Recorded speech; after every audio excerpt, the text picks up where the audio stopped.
This is the Dancer Project. Damn it, Landon. What episode are we on?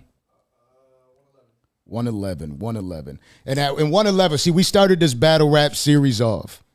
And I was like, you know what? We're going to start bringing battle rappers in here because it's something that I enjoy very much. And so I'm thinking about all the people I'm going to get up here. So I had my list together. And the only way I know how to do it the right way is to shoot out the DM. Arsonal was in the very beginning of those DMs I sent. He was like, who the fuck is this guy?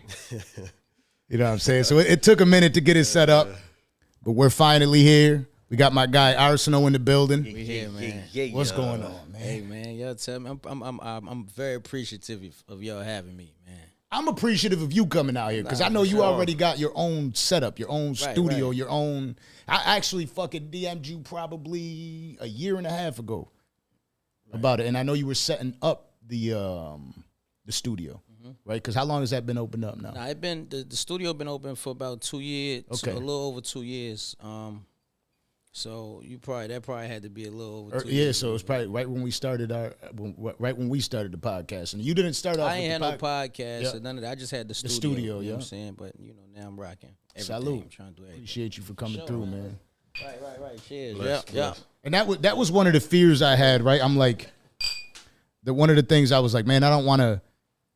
It's tough because I hit up Hollow and I'm like, yo, I don't want to be disrespectful. I know he's got his own platform and his own podcast and shit like that. So I don't want to make it seem like I'm trying to jack people from him as somebody that I genuinely want to interview. That's why I was like, tell him to check the DMs. I'm sure that shit's from there from a long ass time ago. You always gotta just shoot your shot, man. Absolutely, I did. Goddamn it. What? Like fuck all that. Hollow, yo, hit that nigga, man. What's happening? Mm-hmm. I can't get in touch with him. You get in touch with him. You feel me? Hey, man. You know, sometimes it ain't what you know, it's who you know. Absolutely, that's how it happened too. Me and Hollow were talking, and I'm like, yo, could you get this shit set up for me? That's my guy. Shout out to Hollow. What's smart about that too is maybe they don't see it right now, but as we rise and the notoriety starts to go with it, after a while they're gonna say, "Oh, you hit me in 2011. Okay, you really fuck with me. You really been checking for me. Okay," and it goes a long way versus that empty inbox. It's absolutely. Like, y'all only here because y'all think I'm on. You know yeah, I didn't look at the statistics and see. Oh, well, this is the number 2 most viewed battle rapper in the world right now. I didn't look at this currently. Let's get hold on. So I know. I was about to clarify it. I was about to clarify. Number what? Number what? All right, I'm 2 currently. Come on. But for the last 10 years prior to this, you know what I'm saying? Shout out to Charlie Clips. That's my guy. We go, you know what I'm saying? We've paused. We've been back and forth on the you know, the view list, you know, for the last maybe year and a half, 2 years. But you know, I held that down for 10 years straight, man. You know what I'm saying? Without nobody surpassing me. Solid decade. In views, you know what I'm saying? So I gotta stand on that before we even say anything else right now. I got to step on that real fast. I was gonna try to clarify it because I'm gonna clarify it for you. You see, the one thing I always want to avoid doing with battle rappers because they talk mad shit. I always say one thing about battle rappers is they talk the best shit. Nobody could piss you off like a battle rapper could piss you off. Oh, yeah. So I was gonna make sure I clarified it, said it the right way, just to avoid that. You know what I'm saying? In all honesty, like I didn't look at to see what the views were. I just know from I'm a businessman, right? And I ended up getting into podcasting because I enjoy the culture. I enjoy music. Right, absolutely. You know what I'm saying? So you could slide that over too. Okay.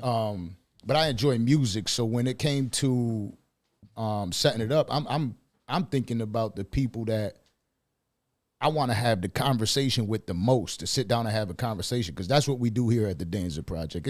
It's less about the career, more about who you are as an individual and what brought you here. Mm-hmm. So the question I gotta ask you is, how did Arsonal come about?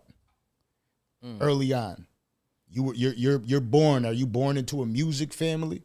All right, so I got attached to music at a young age. My uncle Tony, rest in peace, his soul. You know, he passed about a year and a half ago. He used to just be in the backyards at the cookouts rapping, and it was like effortlessly, like. But I used to just see like how it, you know, transpired and how it touched people, the family, the friends, just the people that was there at the cookouts and just how it just made them like, you know what I mean, how it made everybody happy. Like, you know what I'm saying?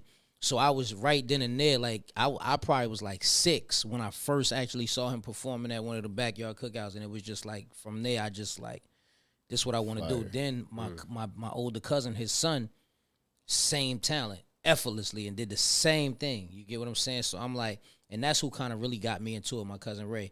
You know what I'm saying? And about 9 years old, that's when I started really writing, trying to write raps. You get what I'm saying? The first time I ever jumped in a studio, I was 15. You know, I was in high school. My name wasn't Arsonal at all. You know what I mean? What was the name? Because you smiled like I ain't gonna say the name type shit. Nah, it was, you know, it was my name. Pause. It was Lil D. You get what I'm saying? Chill. Respectfully, my name Darrell. You get what I'm saying? So it was Lil D. But you know what I mean? The way I got my name was crazy too. You know what I'm saying? Cause it was like 2 different people, like both said the same name, and it kind of was like, all right. So it was a janitor. I was in high school, and I used to rap at the table and all of that during lunch and all that. So it was this janitor. I forget his name, but I remember him completely, his face, all of that. And you know, one day he came up to me. He was like, "Yo, young man, you got the whole arsenal." And literally, my producer, mind you, I was in high school, so that was the first time I ever went to the lab and all that. My producer said the same thing to me, like, "Yo, you should look up the word arsenal, because that's kind of what you got." You know what I'm saying? So it was just like, when they both said that shit, just was like, boom, that's it. Just changed the spelling a little bit, took the E out, put an O, you know what I'm saying?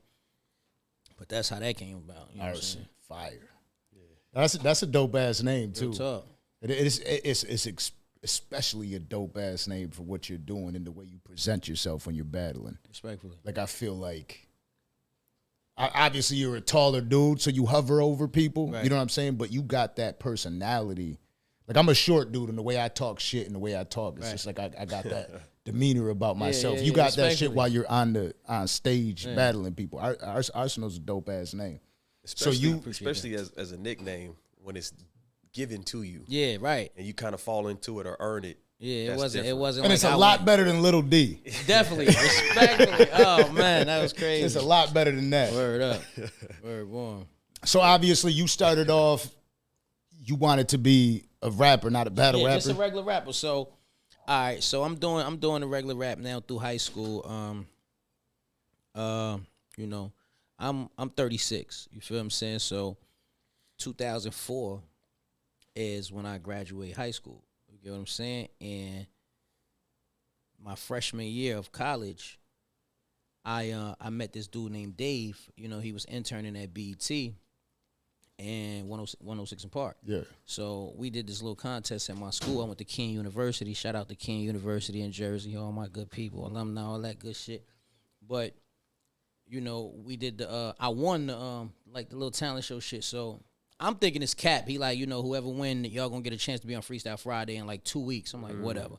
But I'm gonna do it anyway. Mind you, you know, I ain't really know. I'm nobody, and I'm a freshman. In college or university, 4-year university, all that. So I'm out there just trying to do my music. Nobody don't know me. I do the talent show. I win. 2 weeks later, I'm on 106 in Park, bro. You feel what I'm saying? Free AJ, the real 10. And I'm on Freestyle Friday as the challenger. Smoke the first nigga. From there, like, I go back to school. Once the school, mind you, BET back then, they was getting like 90 million viewers on Friday every week. AJ was that era. I go back to school. Like, it was a whole different type of lifestyle. Like, you get what I'm saying? Like, I'm the man on campus now. Like that. Yeah. Like, my everything changed. And this is for the rest of my time there. You get what I'm saying? Now I'm famous. I'm that guy on the campus. I'm at all the basketball games with the seniors, the star players, the football games with, like, you know what I mean, the chicks, all that. Like, everything is coming to me because I'm. But at that point, is that like a gift and a curse?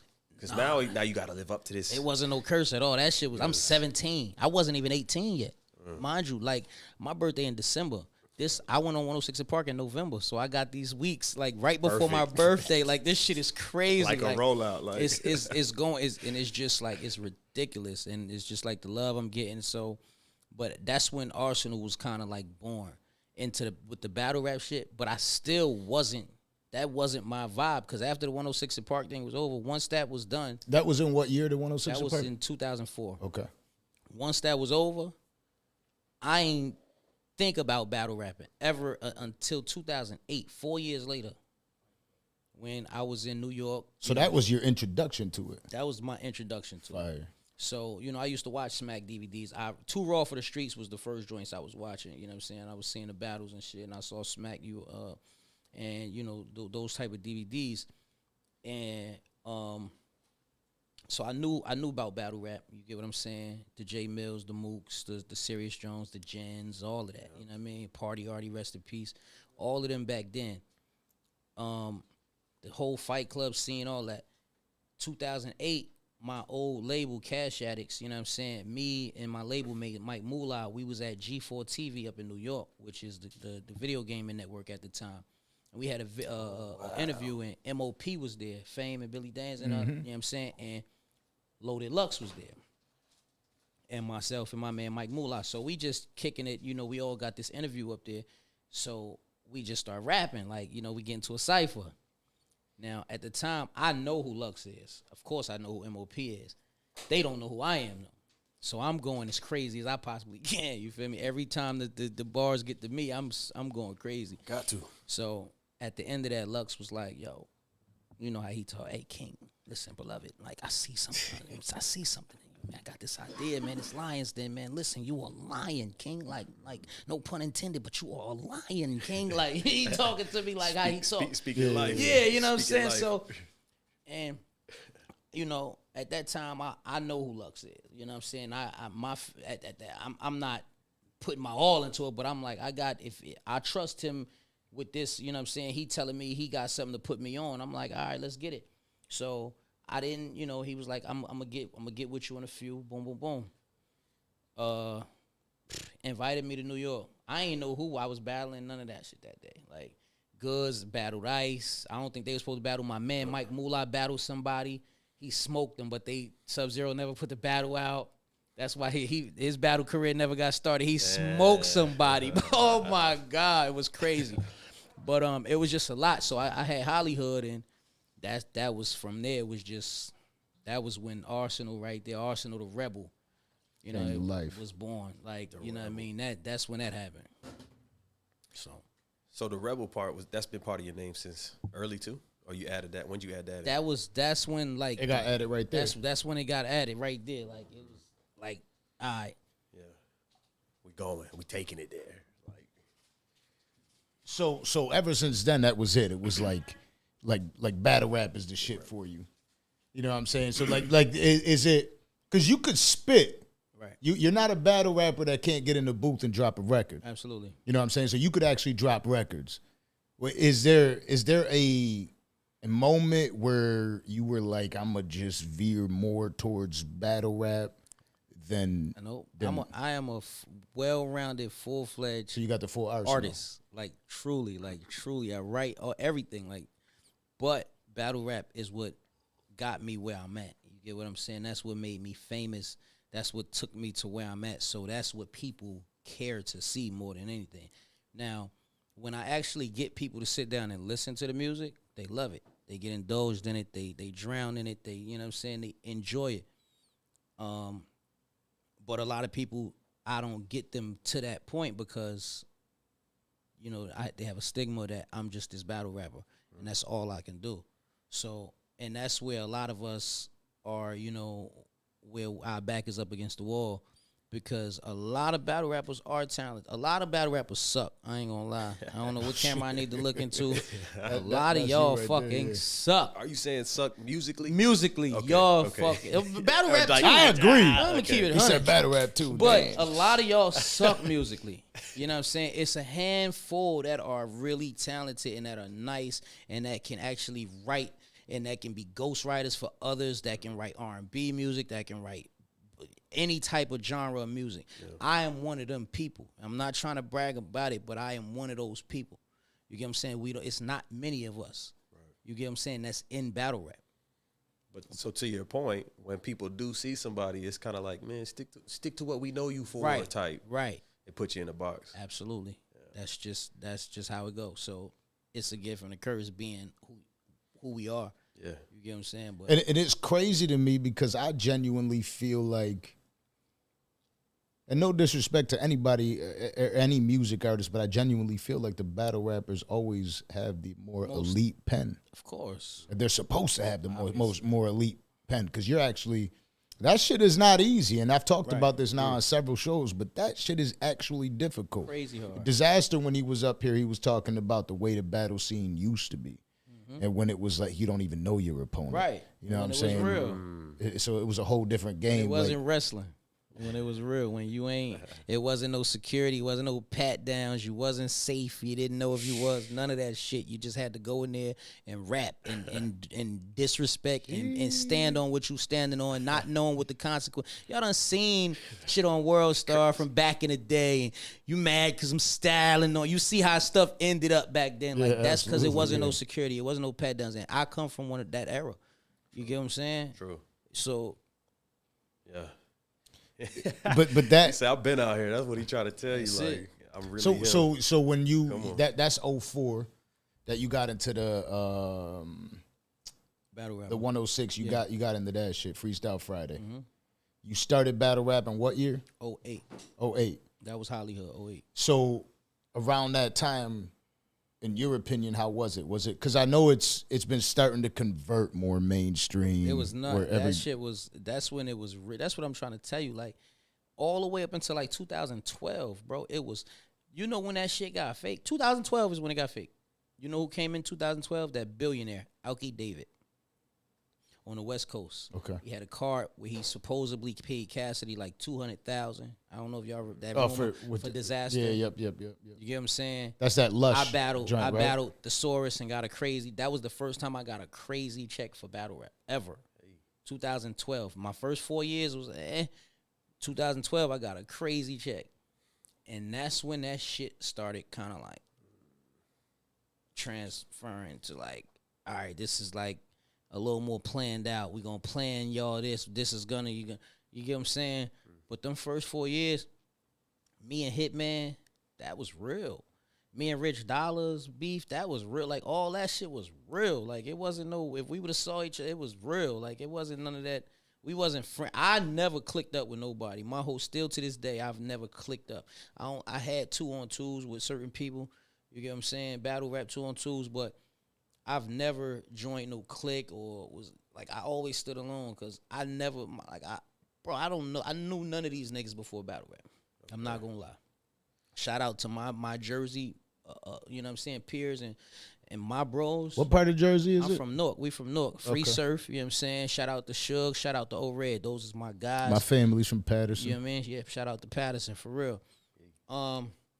So you feel me? Those is my guys, but like I've been you feel me? But speaking on how it changed, that's kind of what happens to every good sport, good industry, anything good that we have. It's like once the investors start stepping in, it's that money start. You know, it's not so much. It's like I don't want to say tastemakers because that's not necessarily what they are, but kind of like the gentrification of things. It's like as we elevate, things just kind of get a little bit more watered down, oversaturated, and shit like that too. Absolutely, that's isn't that kind of like the necessary evil though to grow? It is. I mean, because you know at what the end of the day, like you know, without the money, it's gonna get watered down once money is involved, regardless of what it is. And without the money, it can't grow. So it's a bittersweet. It gotta happen. We just gotta know how to. Again, not to be no cocky nigga, but I've been relevant since back then, and I'm still him now. So you get what I'm saying? You gotta understand. You gotta know how to adapt, and you gotta know how to play the game. What would you say or recommend if you could have an ear of one of these billionaires, millionaires, right? Mm-hmm. How do we preserve the true essence of not just hip hop but battle rap and the style and art of battle rap? What would be some suggestions to preserve that when we are on the way to millions and millions of dollars per battle? I mean, honestly, it's three things you can do: keep it real, raw, and authentic. That's it. Like the money, it doesn't matter. Shit can be real, raw, and authentic, with money. You know what I'm saying? UFC is raw. It's real. It's authentic. You know what I'm saying? They get paid. They don't get paid like Floyd and them get paid, which they should be getting paid more than them. Yeah. But it's real. Remember I said this a bunch of times. You know what I'm talking about. It's real. That's something that is real. You can't fake that. You know what I'm saying? That's why it's gonna always I feel like that'll never die out because it's not fake. I feel like everything else will die out that's fake. Anything that has any type of anything that's artificial is going to die out because it's not the real.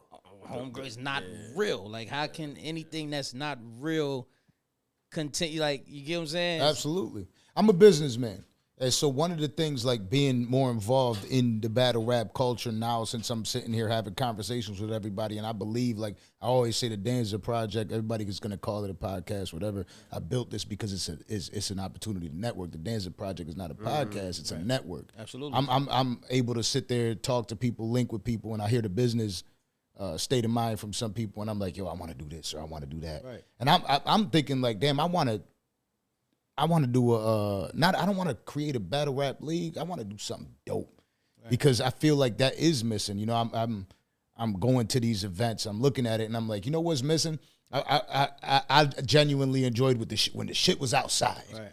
You know what I'm saying? Go walk through and go see that shit because these two people are battling right there in the middle of the motherfucker. Let me rent out a motherfucking street. Right. And y'all just go at it. Speaking, not to cut you off, but speaking of starting a battle rap league, that's why I started my league. 2012. I was going to get into that. I'm 4 years in now. Okay. I'm a hustler, bro. Like, I'm a hustler, bro. Talk. I sell. Not to cut you off, but you better believe that the reason I was hitting you up initially, that I wanted you to be one of the first ones, was exactly because of that. Because you are a hustler. You're a businessman behind this shit. You're not just hustler. a battle rapper. So check. I'm trying to at 4 years in, mind you, I'm studying. 4 years in, I'm the leading view person in the world. I only got one battle on URL at this point, and I got about 20 million views probably. You get what I'm saying? That's interesting stats. I'm realizing these niggas is pimping everybody. I realized it. Like, Ain't no what?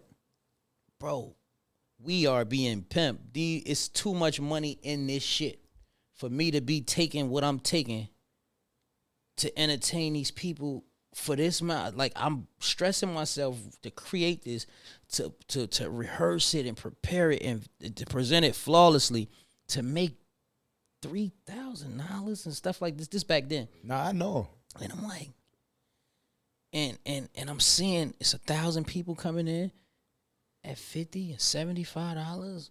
Then it's pay-per-view, that's $45 a person, and it's at least 3,000 for pay-per-view. So And they're selling liquor and food. You know they get a percentage of that shit. And I'm sitting there, and I said, oh, no, this will not happen no more. Not to me. I said, and if I do let it happen, I'll be one of the people that's doing it.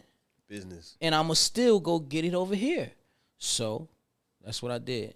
You know what I mean? Started the Ultimate Warrior Battle League, which, you know, that caused issues because of the name. Actual Ultimate Warriors lawyers reached out to us, and we had to change our names and all that. Which was my favorite wrestler. That was one of my favorite wrestlers as well. You know what I'm saying? So it was actually, I was excited. You know what I'm saying? Because I'm like, they see what we doing something. They see what's going on. You get what I'm saying? So, but that's what made me actually even put that play. It's just like, it wasn't no disrespect. I wasn't beefing with niggas and none of that. It was just like, I'm a hustler, bro, and I see how much money is being put into, like, how much money is being put into the event and how much money is being made off the event. And it's just like, fuck a double and quadruple. This is like five-fuple and like whatever, whatever you want to call it. Like, it's just like, nah, I got to get into it. So, you know, I went and LLC'd my shit up, did what I had to do, and I realized who I was in the culture. At the end of the day, my name is stamped. Like, it's nobody never played on it. I ain't no sour shit on my name. I'm very reputable. Like, everybody respect me. So I have a little advantage on getting my peers to, you know what I mean, to participate. You know what I'm saying? I made sure they all was good business, always was handled. You know what I'm saying? never was no bad business. Shout out to my guy Hollow the Don. We had issues, we had our own, but it was never no business issues, regardless of what was being said, it was never no business issues. You get what I'm saying? So, and everybody respected us. We did what we did for years, put on for the culture. You know what I mean? And I, again, that's why I did it though, because I was there. I was one of them guys, and I just was like, nah, I'm not gonna just be a pawn. Like, I'm gonna have my own chessboard. If I'm gonna play pawn or any other, I'm still gonna have my own chessboard where I'm still the puppet master. Yeah. I'll play it over here and still, that's extra money. But I'm gonna run this game over here. You get what I'm saying? So that's just always been my mentality. But my experience as a business owner, right? Like I got early on, first year, damn near any business I ever started, I got my ass whooped. So how did that go for you financially, starting all that shit up? We actually, a lot of people don't know, 2012 was when we actually restarted, because we started in like 2007, and that's when, or 2007, 2008, when I started. You know what I'm saying? But it was very small. It was like a tryout league. And a lot of people don't know T-Top started over there with us. He was one of the first people in my tryout league. You get what I'm saying? And it's a few other rappers that came out that started with us, that moved around and became stars. So, but 2012 was when we didn't really take that many L's. Like, you know what I mean? Because our events was crazy. Like, I had the very first event was me versus T-Rex. Smart. As the main event. Smart. I think we had Uncle Tretch hosting it. A lot of people think Tretch had something to do or own a percentage. He had nothing to do. It was like, how you pulled that OPP off? Tretch? Yeah, Tretch. Uncle Tretch, Naughty by Nature. Yes, sir. You know what I'm saying? That's dope. So he hosted it. Then the second event, we had Star and Buck Wild hosting. Like, but again, it was my peers. It was me versus Rex. I think it was K-Shine versus somebody. Cortez versus Suge. Like, these are my peers at the time. And I'm still the most viewed, so they kind of look up, you know what I'm saying? Not the sun should be not, you know what I'm saying? But they hated you a little bit too. They hated me, but they like, it's Ars. You get what I'm saying? I'm not, this Ars, bro. Like, I'm gonna look all my bros, all of them, if ever they needed me, they know they can call on me. Right. You get what I'm saying? Like, literally, I'll be there for them niggas. Like, so I already knew, like, all right, I could hit bro up, I could hit him up, I could hit this person up. You know what I mean? So it was successful for years. It would have still, it would have still been rocking if the situation didn't occur, which occurred. You know what I mean? That made me had to play the hand that I, had to play. Right. You know and that was a disagreement? Nah, nigga was a rat. That was, you know what I'm saying? Okay. My old bro. You know what I'm saying? It is what it is. I just, the business. And that's what Ray? Yeah, that whole business just had to just go to, Right. It is what it is, bro. Yeah, we 50-50 with everything. There's nothing I can do about it. Absolutely. That's always what's tough about everything with business, especially when you got a business partner. You know what I'm saying? I had a business partner for a long time. I don't think anything really went sour, but when we split is when I flourished. Is when I really like, I was like, you know what? I don't really need anybody to do what I need. You know what I'm saying? Like, Yeah. but for a while, we always depend like that yin and yang type shit. We depend on somebody, and I feel like that's what's happening with you right now. Do you know what's crazy? Like, it's not dependent. Like, it's just, it was so much invested on both, you know what I'm saying? Like, that I can't, it was just, like, I felt like at the time with everything else I had going on, it was impossible to just start over and do it dolo alone. And it would have been too much legally changing names again, you know what I'm saying? Because that has, he has ties to it. So it's like, I can't just be like, all right, I'm taking the name and just bouncing. You get what I'm saying? It's legal shit with that. So it's like, it's a lot of shit going on. So it's just like, I continue, but I got a lot of other businesses and entities that's why I started going crazy, how I started going crazy. And like you said, I feel like I started flourishing. A lot of other shit started happening for me. I actually got my own music studio. You get what I'm saying? Where I have my own everything. You get what I'm saying? State of the art. Airbnb, all type of shit. Like and that is Hit House? The Hit House, Yeah, yes. The hell Hit yeah. House Studios. Check It us is out. dope.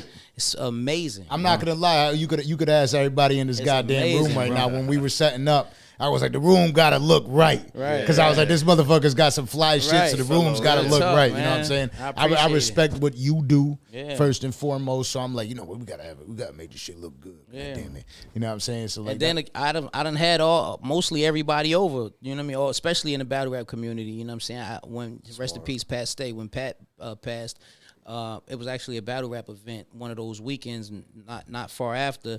So I did just a rest in peace Pat event at my studio, and everybody came through. URL came, supported.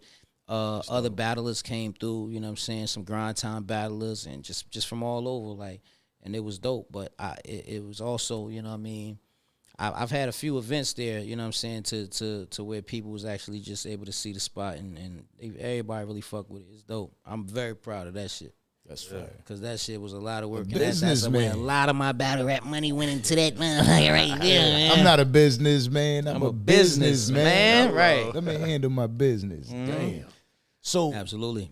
I think, again, I feel like most people I meet, that's usually what I respect about them the most, is the fact that they, like, when somebody I know handles business, you know what I mean, first and foremost. Speaking of Pat Stay, because I'm somebody that I really respect what he's done, and I really respect the culture. What is your best memory with Pat? Me and Pat was in London right before him and Tay-Rock battled. It's actually on camera, you know what I'm saying? And it was literally some spur of the moment shit. Like, he was really feeling himself. He had that fur coat on, and we was in a hotel in London, downtown. I don't know if it was East London or I don't know, but and he came down the steps, and he was playing like some old funkadelic shit. And he was just like grooving, and I was taking a video walking down the steps, and I'm like, yeah, we headed to the. And he just came out of nowhere, like he was just feeling himself, like. And I caught it all on camera, and I'm like, bro, like, yo, you really just feeling yourself? And he like, yeah, like, that shit was just. Yo, fur coat in London sound like that's how he was, bro. Like, real talk. So The Disaster spoke a lot about him. Pat was a good dude. He said the dude's just always fun. I flew Pat to Newark, New Jersey, man. Shout out to him and Sharon, man. They both came, no issues, no problem. Came straight to the crib. Was like, Ars, man, we trying to have a good time. What's happening? We outside. That's like, dope. You know what I mean? Real talk. I always respected both of them, man. Now, you had, like in your battle rap career, your biggest battle rap was with Shorty Horror. Shoddy Horror. Yeah. Shout out to like Shoddy. what was that like? That was my first time in London. It was surreal, bro. I'm not gonna lie. I didn't expect to get the love I got when I was out there.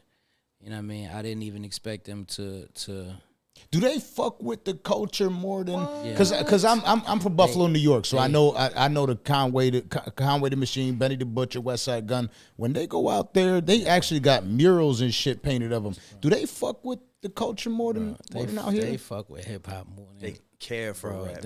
More than out here. Care for they it. live that shit, bro. They live that shit, bro. Like they live that shit, bro. That's why everybody, like, the real MCs and the currencies and the, like, those type of artists, even, you know what I mean, they always want to tour. The first person that mentioned them, by the way, Currency. Yeah, nah, I fuck with the hospital, man. Come on, man. You gotta know what's going on out here, man. If you're an MC, man, you gotta know what's going on, man. Hell yeah. But yeah, man, just over that way, man. I actually toured over there in 2012. That shit had to be crazy. Sweden, Malmo, Sweden. You know what I'm saying? With Bone Thugs and Harmony, Mr. Fab, Paul Wall, the Jacka, rest in peace. It was so many people on this shit, man. It was crazy. And they show up and they show out. It's full love. They got every lyric on deck.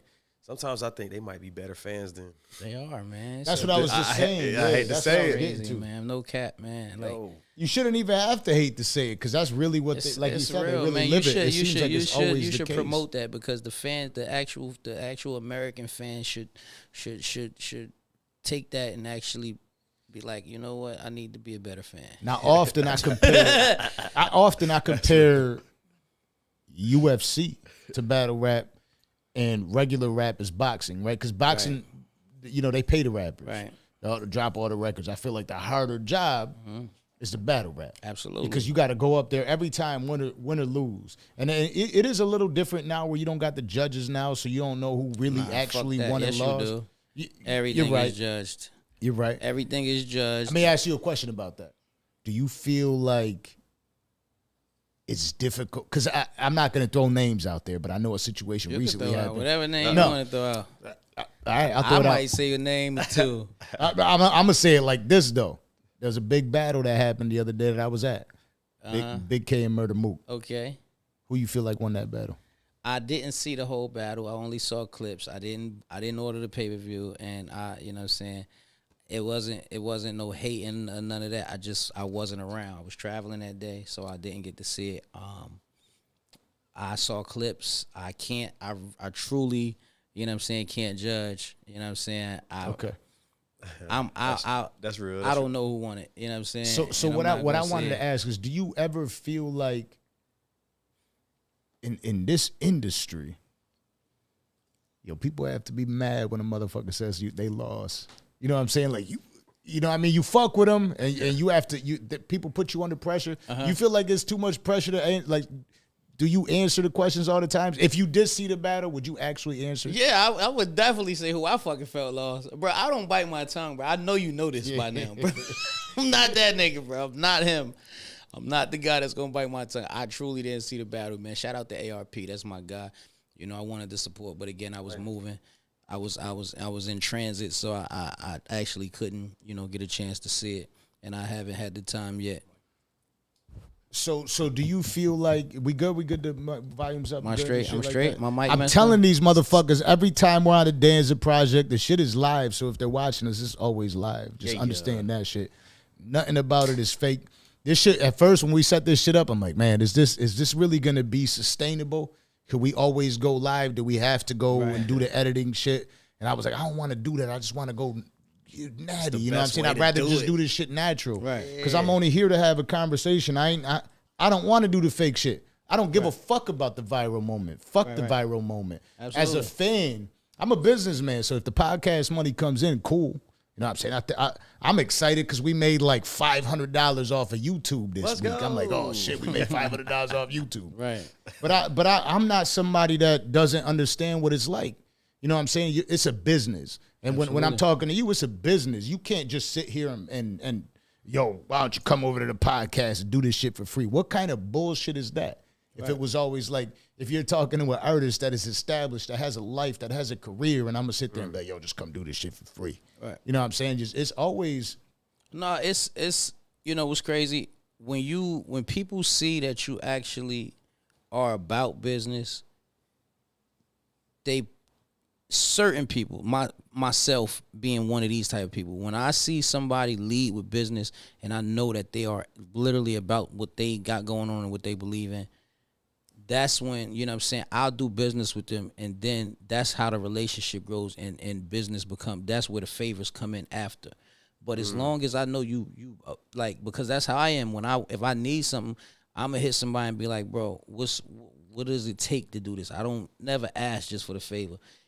A lot of my friends and features and shit that I got came off with, nah, nigga, I wouldn't even do that. But I still lead with, you know what I mean?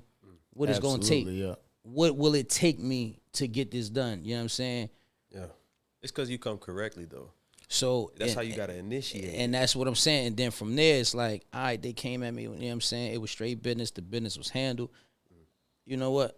Let me look them out. Yeah. That's how shit go. As a fellow businessman, that's how it is, because you appreciate other people that stand on business and that handle themselves correctly. Absolutely. And based off what you're saying, it sounds like you've been doing business the right way for a long time. And that's when the favors come in. That's when people say, nah, bro, you know what? It's off the love this time, man, because you did right the first time you came correct. Absolutely. The first time. That's how it should be. Off the love, like that Chris Brown feature. Chris Brown, you better put that song out too, bro. Oh shit! We done did this shit years ago, man. Come on. Real talk. It was off the love, though. I you know what I'm saying, respectfully. How did you do before we get too far? How did you do in the Freestyle Fridays? How far are you going there? I went to the last round, to the last one. So you 7 to 7. Okay. I lost at 7. The last Who to? A nigga named Future, not Pluto. A fake Future. It was you know what's crazy, bro? You know what's crazy? You say what? What? From where? From Mount Vernon. That's the Future that I lost to. No cap. That's your brother? That's your brother? See, so he know this whole story. He was in there. Nah, he was in there. He know this whole story is a fact that I'm telling y'all right now. Nah, because he was in there. He lasted the whole time. Amadeus. See that? See how I just said it before him? You see how that shit work, right? Yo, bro. So I lost to a dude named Future. And I'm like, yo. I said, bro, I feel like I was cheated. I feel like they Joe Buttoned me on the slaughterhouse. I feel like they got me. They didn't want me to win that last week, man. But you know what? Again, wait, time out. When you said you feel like they Joe Buttoned you, what do you mean by that? Man, Joey got me, man. You know he got me on road to Total Slaughter when I battled Daylight. He got me. He got me. It was the final judge was up to Joey, and he got me because of spring cleaning, man. Yeah, got me, man. I said it. Listen, I was a huge Joe Budden. I ain't want to me. talk about it on air because I'm tired of. He I feel like got Joe me. Budden is. I was a Joe Budden You fan know my he whole got life, me. so I'm gonna say it just like it is. Joe, don't get mad at it because you'll see it inevitably. I feel like Joe Budden is incredibly emotional. That's crazy. He was right? up there on one of that's crazy. Joe is bro. incredibly emotional. I had, as a fan of being a huge fan of him, he started getting his ass whooped towards the end of his career. I saw the Total Slaughter. Hollow did what he had to do. Yeah, Joey's not a battler though. You know. No, what I'm saying? he came in there, but also he was great at making records, and he was great at doing diss records, in my opinion, at least. Right. And then you came out with the spring cleaning, I'm and I'm just listening to it. I'm like, I'm not supposed to like this. I'm different. No, I mean, I'm not supposed and to they was like like, this this a shit. battle rapper making this diss record? I was smoking Joe ass on that shit. I was having fun that day. I had so much fun. That was 2012. I was living in New Orleans. I went home. I read my Twitter. I saw that he dissed me. I'm like, Joe Budden's dissed me? Bet. Me? Bro, I went to the studio that night, cuz. I went to the studio that night, literally 24 hours late. Maybe it probably was like 18 hours, bro. That shit was out. Boom. I had a cover made for it and everything. Video, in-studio video. I shot all that, bro. Spring cleaning. Ready. Where I went berserk. And I became a huge fan of you I appreciate that, because man. that was like That showed my heart, and that I wasn't taking no shit, especially even from a Joe Budden, who is one of the juggernauts of lyrics in hip hop. Exactly. Right. See, you're the Especially first person New that Jersey said that. hip-hop. Because I feel like you're the first person that said that. You know, get what I'm saying? That's important. That's important. Because I was a huge fan of Budden, and I know most people aren't. So most people most people weren't a fan of Nipsey before he passed. Right. Like when my history is, I was dealing. Right. I had a case that I caught. Nobody that I listened to in that moment of my life more than Nipsey. Mm-hmm. And I always tried to push Nipsey on people, but nobody gave a fuck. Right. And then when he passed, this is 2010. Mm-hmm. When he passes, everybody's like, "Oh, I always listen to him." I'm like, "You never listen to him, mother." You know, J. Cole's got that track now with Lil Durk, and he's like, what he said something in there. He was like, that track is really He was like, I got a new rule. If you never posted about him before, don't post after he passed. He's laying in the tomb. Yeah. Before that, nobody gave a fuck about Nipsey. Right. Even after I thought Nipsey was gonna blow up because he had the most, besides Will Smith now, he had the most infamous slap when he slapped the fuck out of that dude in the award show. Yeah, he slapped the fuck out of that. Was one of the greatest slaps in the history. It's better than Will Smith's slap, but Will Smith's slap was more notable because it was, you know what I mean, he slapped Chris Rock. But like it wasn't the case back then, and Joe Budden was somebody who I also felt like everybody was like, oh, he's an emo rapper, you know, he's emotional, he talks about his personal life and shit like that. They didn't respect him as much. I always felt like even was it Mike Zombie that's from Jersey? Mm-hmm. I feel like Jersey rappers were always stupid nice. Mike is dope. I like Mike. I like Mike more as a producer though. Me too. You get what I'm saying? Mike is definitely fire with his music, but the music I listen to is, you know what I'm saying. I like Mike more as a producer. Me too. You know what I'm saying? Zombie on the track. Yep. That nigga is different. You know what I'm saying? He is definitely one of the A1 elite producers. So is that what made you so nice at battle rap? Because I feel like a lot of people out, especially Newark, I feel like your life is a little bit different. It's a little tougher coming up. Absolutely. Is that what made you better at battle rap? Again, it's real raw and authentic. It's like when you could talk about really what's going on around you, what you've seen, what you've been through, what you actually experienced. It's a little different than the battle rappers who just are talented and good writers. Yeah. Because at the end of the day, I don't care who you write for, you can never put yourself in that person's shoes. Can't. No. You're not that person. So, you know what I'm saying? You can try to be that person. You can try to, you know what I'm saying, jump into their lane. But when you don't really come from it, it don't sound the same. You get what I'm saying? So, and a lot of people could tell the difference in certain battles. Like, all right, it ain't really, I mean, certain shit just don't resonate. Certain, you know what I mean, certain people be like, we don't, but you need more people. Like, you know what I'm saying? It's a few battle rappers. It's a lot of battle rappers that's like that. Like, you know what I'm saying? I can name a good 6 or 7 right now that I ain't gonna do them like that, but I can. Whereas, nigga, you said you don't bite your tongue for nobody. Nah, I don't. With y'all, fuck with I y'all. I don't. want you to do that. But I just, you know what I'm saying? I ain't wasting my time and shit. You know what I mean? Absolutely. I don't want you to do that. Again, I don't really like. Don't get me wrong. It's a business at the end of the day.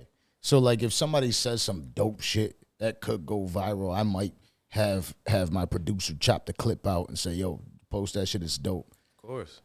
But I genuinely don't give a fuck about having a conversation and doing that shit. I feel like a lot of podcasters would do that shit. I feel like that's not in your lane either. You just want to be able to sit down and communicate with people.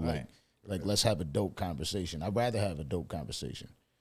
Is there ever a moment that you had in your career where you feel like you lost?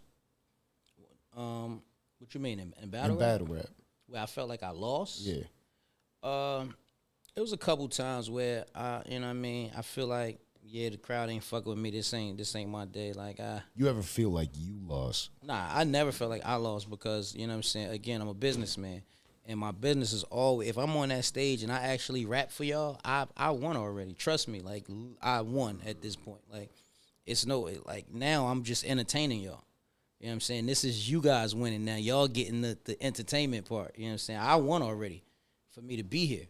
Trust and believe, you know what I'm saying? So I never felt like bro. If I felt like I lost, I wouldn't still be doing what I'm doing. I wouldn't still be battle rapping. I wouldn't still be putting events together. I wouldn't have built no studio. You know what I'm saying? I'd be trying some other shit. I'm a businessman. Businessmen, if one business don't work, they go into another. I never felt like I lost in this. Like I truly never felt like I lost in this. I don't think you should feel like you lost in it. I don't feel like I can lose in this culture because I it's too many bricks in the wall that have my handprint in them.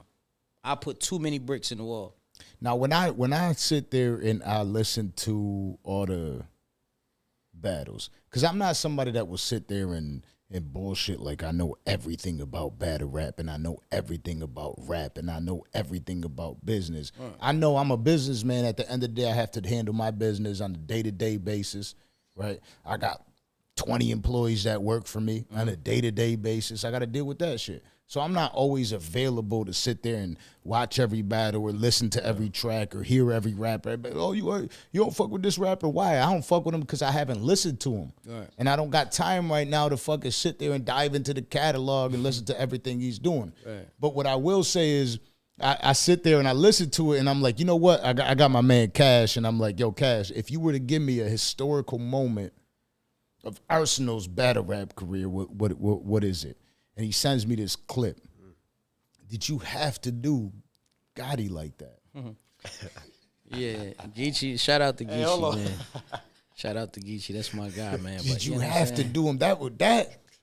Damn. That's one of the most memorable battles and battle moments. You know what I'm saying? Like the whole arrested, hands behind the back line. Like that was, and I like that setting more than anything. You know what I'm saying? Like those big stages. You know, again, when it comes to the business, it's better. It's a better opportunity for me and my family. because it's a lot more money when y'all see 2,000 people in attendance opposed to y'all seeing 100 people in a small room. But I truly like that. Like, that's what I come from. Y'all get me? Like, that's the era. Did you know he was going to have his hands behind his back? I did. Were you waiting? I did. I knew it. Like, again, I knew it. I watched it 10 times. I'm like, does he know what's about to happen? And I knew right at that point in the second round. That was the second round. I knew in that part of I wrote that. A lot of people think I freestyled that. I did not freestyle that. And I tell people that all the time. I wrote that. I knew the man was going to have his head down and his hands behind his back at that moment. That's way better than freestyling it, though. The fact that you premeditated that shit. Because I God that's how damn. That's how much I study him. See, look. Yo, Geechee Gotti, I don't want you to get mad because I don't want her to get mad and shit because I said this is the second time. Because when Mook was up here, I was like, oh, well, what Mook did to him. And then Holla was like, oh, y'all talking about what Mook did to him. Y'all don't see what I did. I 3-0'd him first. And then now it's again that we're having this conversation. Geechee's that guy, man. Yeah. First and foremost, absolutely, I would say 2020 through 22. I say 20. Or maybe in the not 19. So I'll say 20 through 22, Geechee was like the face. You know what I'm saying? And then Easy became, now they've been on a tear lately. You know what I'm saying? So, but and Nitty is always like still that guy, always. You know what I'm saying? So shout out to them. But that battle right there, I knew, like, again, Geechee was somebody that I really wanted to battle. You know what I'm saying? So when I really want to battle you, if I call any league and say I want to battle this dude, it's a problem. Like, and that's what happened with Geechee. That's what happened with Twerk when I battled him in London. I called URL when he was battling Suge. Literally, as he was on the stage battling Suge, I'm watching it live. I called, I think I text Chico. I said, when I saw that they was promoting a London event, that I think it was Geechee and Nitty was the announcement. I said, I need Twerk in London. I don't like what he's doing to Suge right now. I didn't like how he was talking. And I said it, and that's what happened. You know what I'm saying? That's how that went. Man, that moment was tough. Like, I feel I got so much respect for battle rappers because you guys have to fucking maintain your composure in the middle of shit like that. You could see he was sitting there like joking with you, like, oh, it was good right there. You know what I'm saying? But y'all could somehow maintain.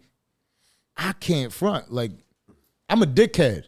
I'm a smaller dude. I ain't I'm a small stocky dude, but when people disrespect me to a certain point, I'm always thinking like we have to fight and we got to get this shit done right now. You know what I'm saying? I'm somebody that got arrested at least 100 times just from bullshit fights. Never like, I don't feel like any of this shit was ever fucking serious. Every time I fought, I don't ever feel like it was serious enough to actually have gotten into this situation. I was just like, this motherfucker disrespected me. I got to stand up for what I believe in right now. In battle rap, there's so many fucking moments per battle where I don't know if I could fucking handle that shit. Like, just how the fuck you know if my hands were behind my back right now? I just, god damn, I'm ready to fight if that was me right there. It's different. Nah, that was a good battle though, man. Geechee was talking that talk to me too, man. Like, he was definitely doing what he was supposed to do. So I feel like that was definitely one of them legendary. I'm glad it was a YouTube drop as well, so a lot of fans can always check it out, man, because, again, that's another thing with this day and age, man, this new battle rap culture. Like, a lot of battle rappers don't even have fans that they should be getting because they, you know what I'm saying, they got one YouTube battle literally and they got 20 on, you know what I'm saying? It's like, who is this nigga? Like, we didn't even know he existed, you know what I'm saying? So it's just a new day and age, man. Next thing you know, they're going to have AIs rapping, battle rapping and shit. We were shit. talking about that with Disaster. You know what I'm saying? They're going to have the AI Arsonal voice talking about, suck my dick. You think, because I know for a fact what I know. Geechee ain't ever going to put his hands behind his back in the battle no more.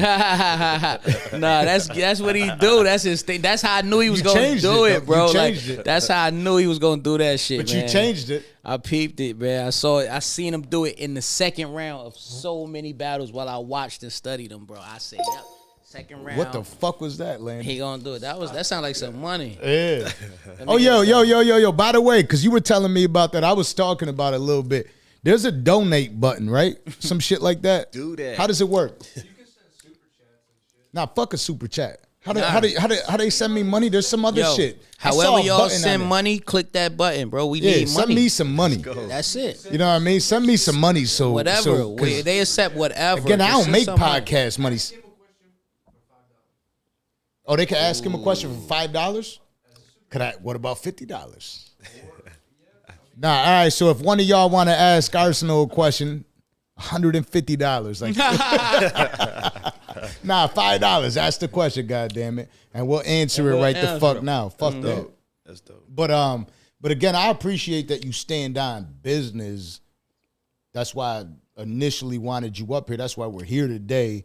Is because you genuinely are a businessman. I don't expect you to fail. I expect from what's happening today for you. At 36, I'm 37, about to be 38.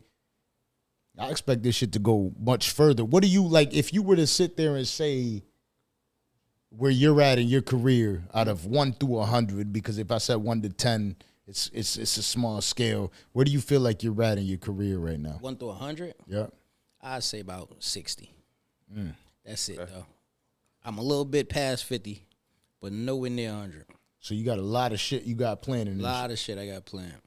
I got a lot of years to go, man. I ain't gonna let nobody trick me off the streets. You get what I'm saying? Like, you know. So what do you want to? Because you already had your own league. Mm-hmm. What is it that you feel like you want to get accomplished? I got a lot more living to do, a lot more learning to do, and a lot more, people to help. You get what I'm saying? Like, I feel like I'm on a mission. You know what I'm saying? I ain't helped enough people. I ain't put enough people in position to help themselves yet. You get what I'm saying? And that's really my main mission, That's a good way to gauge your success and progress. You know what I'm saying? Especially being somebody who has your hands in a couple different things. Yeah. As far as being a business owner, having this entrepreneurial mind state, I like to think a lot of rappers think like that, but it's just a thought. It's not something that they act on, do, or succeed in. Where does that business mind state come from? Because you had the league. You obviously made yourself a career doing the battle rap. You got tracks out. My pops, man. I mean, my pops, man. My nigga was a hustler, man. The fuck? That's what happened. And that nigga stayed in prison. Hold on, but your uncle was the rapper? My uncle was the rapper. You know what I'm saying? But my pops was the hustler. You get what I'm saying? I'm the hustler and the rapper. Hey. You get what I'm saying? So make sure I'm Arsonal, bro. Don't forget it. Hey. Everything is in one. It's got the whole arsenal now. Don't Let's forget it. go. You get what I'm saying? So Let's go. nah, but yeah, like Pops was, just he always was. He wasn't, he'd be in prison and shit like that. But I peeped, even when him and my moms was going through their shit, and she tell me this and that, whatever about him. I peeped like how he hustled to still do what he did for me. Down. You know what I'm saying? I was 10, 11 years old finding weed in the house, so I knew what Pops was on. You get what I'm saying? Yeah. But I see he was doing this for me, so I always knew, like, he hustling. Like, no matter what it is, whether it's bad, good, he hustling to make sure that, you know what I'm saying? I just kind of, like, it just kind of stuck with me. Like, what's interesting is that when you speak about hustling and getting to the bag and making sure that everything is profitable, you're not just talking about doing that for yourself. nah. What you said was when you gauge how far you are in your career and how you gauge your success, basically, you said, I haven't put enough people in a position Right. to do good for themselves. That's powerful. Right. Not a lot of people think or speak like that. Nah, I mean, cause bro, like, listen. The thing is, when you are an entity, or if you want, again, when you want something to grow, everything gotta be real. So you gotta be genuine with people. Everything is real, like transparent. Let's talk. I don't want to sit here. I don't want to sugarcoat shit. I'm gonna be real with you, like, you know what I'm saying. I need to put you in I need you to see. Bro, I don't want you around me if I can't use you for something. And I don't mean use you in a bad way. Yeah. You get what I'm saying? But if I can't benefit off of you, if you can't help me out, if you can't I don't want to be around you. I'm not trying to waste no time. I feel the same way. So you shouldn't want to be around me if I can't. And that's my thing. I want to be able to put you in a position, not to be like, yo, Ars, I need this. I want you to be in a position to be like, yo, Ars, I did this. Yo, this is how much coming in because I did this for us. That's it. You know what I'm saying? You're going to love me a lot more and you're gonna be a boss, so you're gonna be able to do whatever you need to do, and you're gonna be able to handle your own business. You know what I'm saying? My man, like everybody that's around me, I try to put on, I try to bring with me, I try to give them a position to do something. Right. My new people, you know what I'm saying? I got new people coming on tour with me this year. Last year I had people like, you know what I mean, shout out to my motherfucking, my engineer Shark, you know what I'm saying? My bro, one of my good, he's really my producer. Let's not even get that wrong, but you know, he's been engineering for me a lot lately too. But Shark, you know what I'm saying, is a guy that been with me for the last, I say about 3-4 years, maybe. I walked Shark and my man Fatty into Chris Brown's house with me.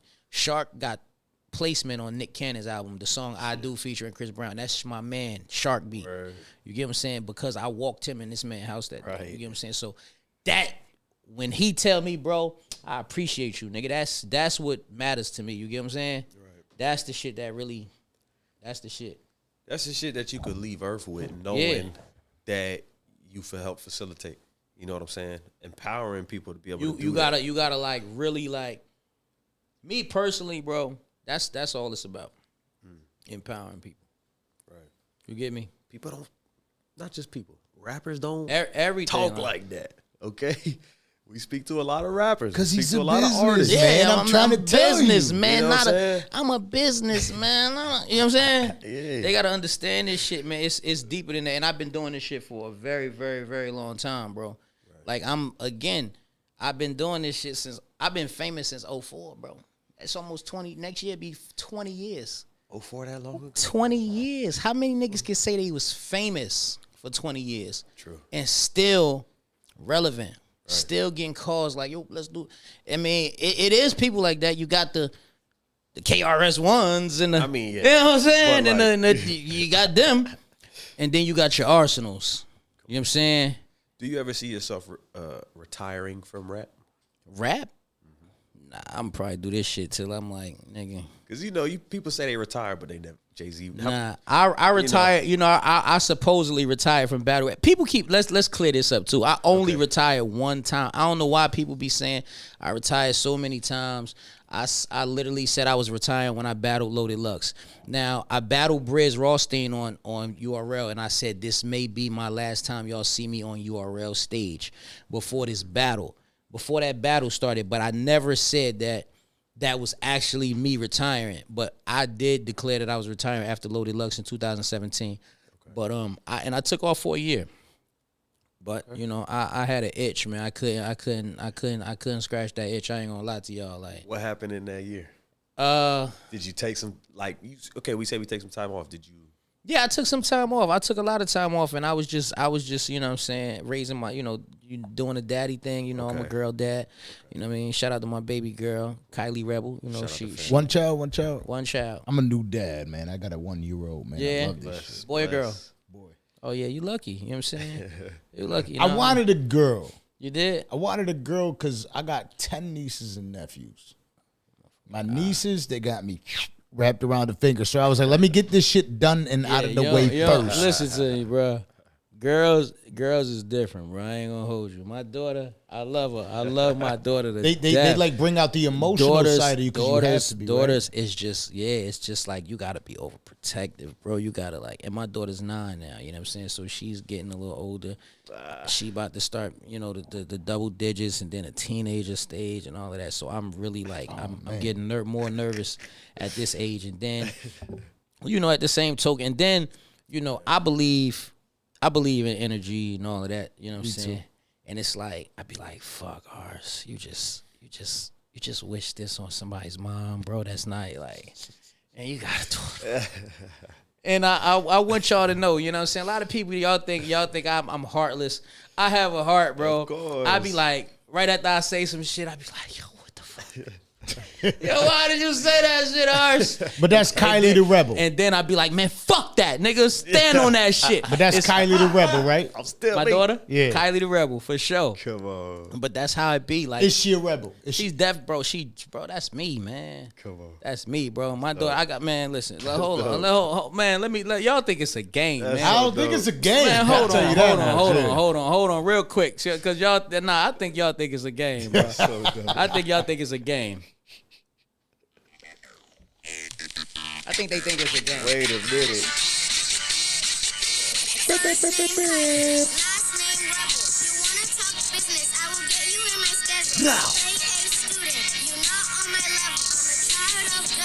Hey, My daddy hey, spit hey. bars. My mama run meetings. Kylie rubber ball out all 4 seasons. Gucci on my feet every day for no reason. I got passport stamps, these other kids ain't leaving. Hey, Come on, man. Stop come playing. on. Kylie Rebel, man. Stop Lady, playing. I'm telling you about man. the buttons. The top left. Stop it, man. That's my The baby, top left, man. goddamn it. I'm Stop trying to it. teach you about the buttons, Come man. on, son.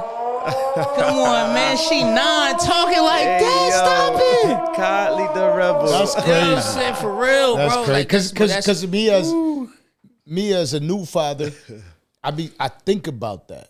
What is he gonna learn from me? right. You know what I'm saying? That's crazy. That's fly. Because That's that had to be a moment. I don't know how that came about. You brought it to the stool? She be like, Daddy, I want to go to the studio today. Can we go to the studio today? I want to finish this song. I got some, bro. She writing her own, like she's literally like my daughter. Shot out like the other day. I had at the studio. She was when I went and picked up. She was in the She's back wearing seat Gucci for no reason. for no though? reason, bro. And look, she got passport stamps. The mother kids ain't leaving. Her passport is tatted, bro. She done like I'm. This is all facts. How much y'all got? Well, I don't play with the devil. Like, you know what I'm saying? Talk Like, to her, she Kylie. talking. You feel me? Like, for real. You know what I'm saying? That gotta Bottle be for me, Landon. That gotta be exciting, man. Nah, for Landon, real. grab that bottle for me. Damn it, Landon. For real. Jesus, all right? That's what I'm I'm so trying to glad say. you played that, bro. That just made my Nah, day, for man. That really man. did make my day Yo. because Different, man. Salute, I've been man. trying I to gotta tell pour people some all up. the time, like as a father, everything changed. Everything, bro. And I'm sitting there thinking the whole time, like, I'm gonna be a great father because I got all these nieces and nephews. And shit, like, don't get me wrong, like, I got my nephews living with me now. I genuinely feel like that has helped me. I feel like being a dog dad the entire time helped me. Nah, it's dog not. dad? I brought a bag in here with a. Did you just say a dog dad? I'm a dog dad, yeah. Dog dad? I never heard that. If you meet his pit, you'll understand. Okay. But put this one on me right here. Shout out to Roland. There was a huh? What happened? You Appreciate saw him. that. You saw him. Okay. Oh, I didn't see the dog, but I've never heard of a dog dad. I've heard of a dog mom. I've never heard of a It dog was in the dad. black I've plastic never heard bag. nobody use that kinda right. terminology. I've never heard that terminology. I'm not gonna lie to you. You're know. not. I've heard of a dog mom. I've never heard Nah, of I'm a a dog, dog dad. dad. I love the fuck out of my dogs. If I Respectfully. brought my dog in here right now, I could literally bring him in here. I could go, bang, and he's done. He's dead on the ground. Until I change my mind, until I say it's okay, And he'll he's jump back dead. up. The whole show. Yeah. If I That's yeah, fire. if I tell my dog right now, you want to go in the pool You can't say that. or swim, like anybody that ever right there, Landon, right behind you, is that a bag of the? You say pool or swim? What happened? Tell me. Talk to The me. dude's swimming No, like and he ain't like, letting wow. it go. Like, It's cool, wow. fuck it, Landon. That's funny as fuck. But like that's me, right? So but I feel like That's that. I feel funny. like that prepared me for it, right? Like it genuinely, it somewhat prepared because dogs, pain in the ass. Like my son, I could put a diaper on him. He could run around. He could do whatever the fuck he wants to do. He's got a diaper on him, so it's all gonna land right the Right fuck there there. in the diaper. A dog, they're pissing and shitting everywhere, and they're breaking shit. A lot better than a baby can. You know what I mean? A baby, you got to watch out because they might bust their head open on some shit. A dog is going to bust everything you got open. Right. You But feel me? But like you said, having the dog kind of prepares you for fatherhood. Yeah. It's just different when you know that you're responsible for something, for somebody. You just operate differently. You don't Absolutely. You don't tolerate certain shit when you know it's so and so on my back, and I ain't gonna fail because if I fail, that's failing for them. So I will not Real fail. shit. You make Absolutely. decisions. My first few weeks as a dad, I'm at Panera. Right. Panera And Bread? yeah. And I got my son in the back with me. I'm taking him out, like, you know what I mean, walking into Panera, ordering my food, I'm leaving. Regular shit. I go to get in the car, put my baby in the car, set him up. I'm like, oh, he's all good. Everything's fine. I go to back up, and there's a car behind me. So I'm looking at the car like, yo, the fuck you doing? You know what I mean? And she's yelling at some bitch that's next to me. And I'm like, oh, this is funny. But she looks at the bitch like, you ain't leaving here now. Oh, You know what I mean? So they're beefing with each other, and I'm like, time out. Fuck you mean she ain't leaving though? Because you're acting like you're about to start busting off or some shit. Right. Chill out. And she really was. The bitch was ready to kill her over a parking spot. So I'm like, now none of this shit could happen around my son. Right. I'm the most like docile. I don't want to fucking deal with anybody nowadays in my life. Like, do what you got to do. But if for any reason you feel like you're acting violent, and my son is around, precious then I'm ready for war with whoever. You got a daughter that's sitting there doing that shit. I can't front. Like, props to you, because I'd be absolutely. If I always said like, a daughter,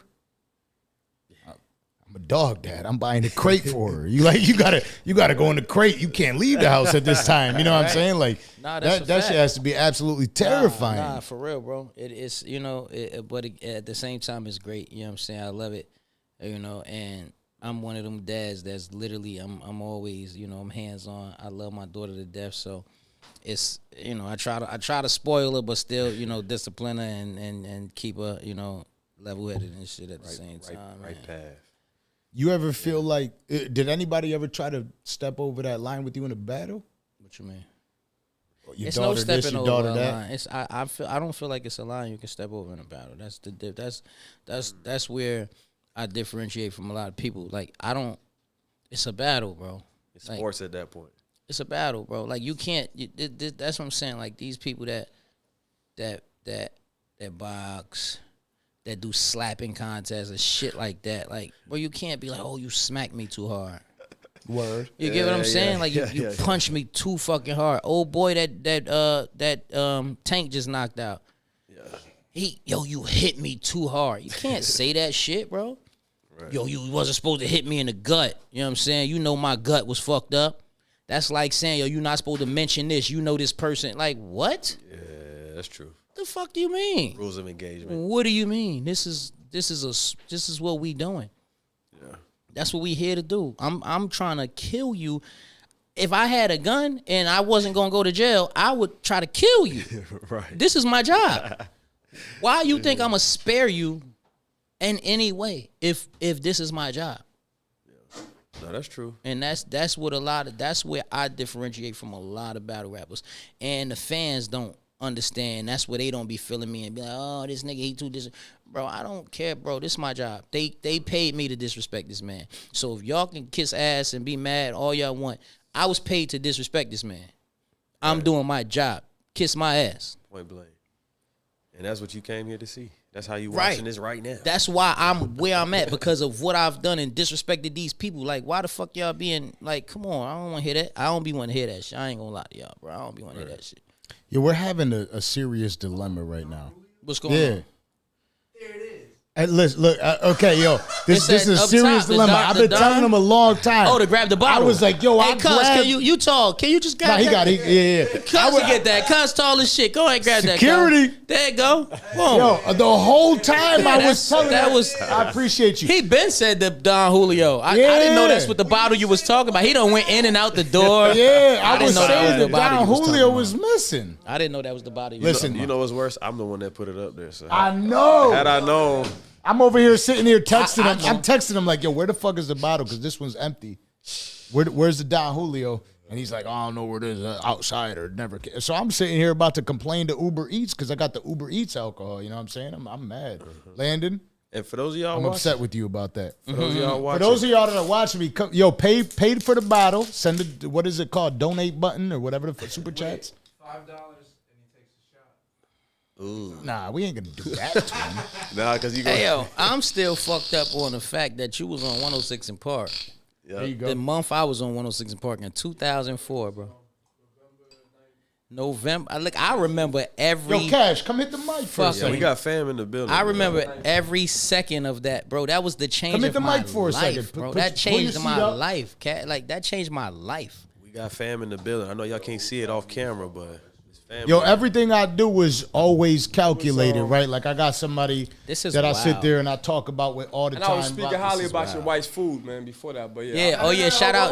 Let's. Yo, let's you can't fucking sit here and intervene. you was going to talk about that. All right, we'll talk about it later. We'll talk about it later. Go ahead, talk about it now, because that's dope. now. I was gonna ask you. The way I was Yeah. gonna ask you about that was, is everything the way you got with your wife, is everything for you like business? Like is the reason you fucked with her more because of business and shit like that? Nah. Because the type of time you're on is dope. Nah, it's just I'm a hustler, bro. So, you know what I mean, respectfully, you know what I mean, in all honesty, like I'm a hustler. So whoever I ended up being with, regardless, I'm gonna push them to hustle. Like, Okay. that's just who I am. Like, you know. So this wasn't something she was doing prior.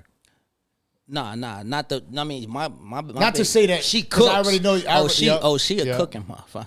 Now. I'm trying to tell you, like she cook. Amazing. But as far as the whole business, you know what I'm saying, starting a business and getting that put together, you know, it was just like, I told her, like, look, you got a gift, you got a, you know what I mean, a talent, you got me, I got a name, let's make some money on it. You know what I mean? Like let's get it done. Let's make some bread. So That's fire. and again, she's like, bro, I tell you, like, it's different. It's different.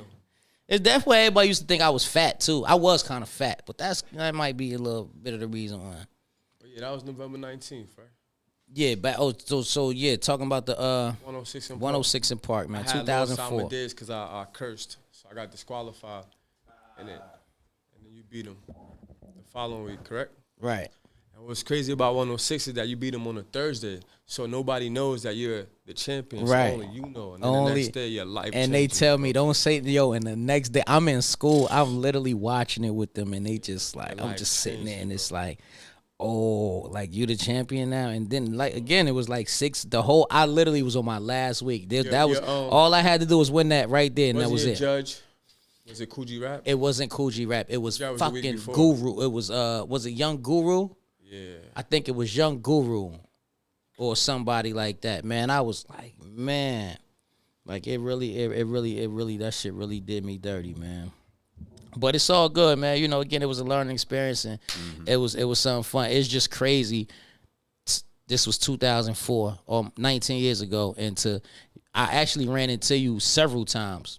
Plenty of time. And you never told me this story, bro. Never that. Kept that to myself. And what's crazy is that Like I ran into you 3 weeks ago at M3S3, the M3S3 2 weeks ago.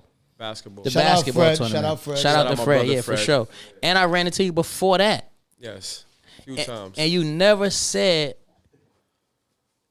that story, bro.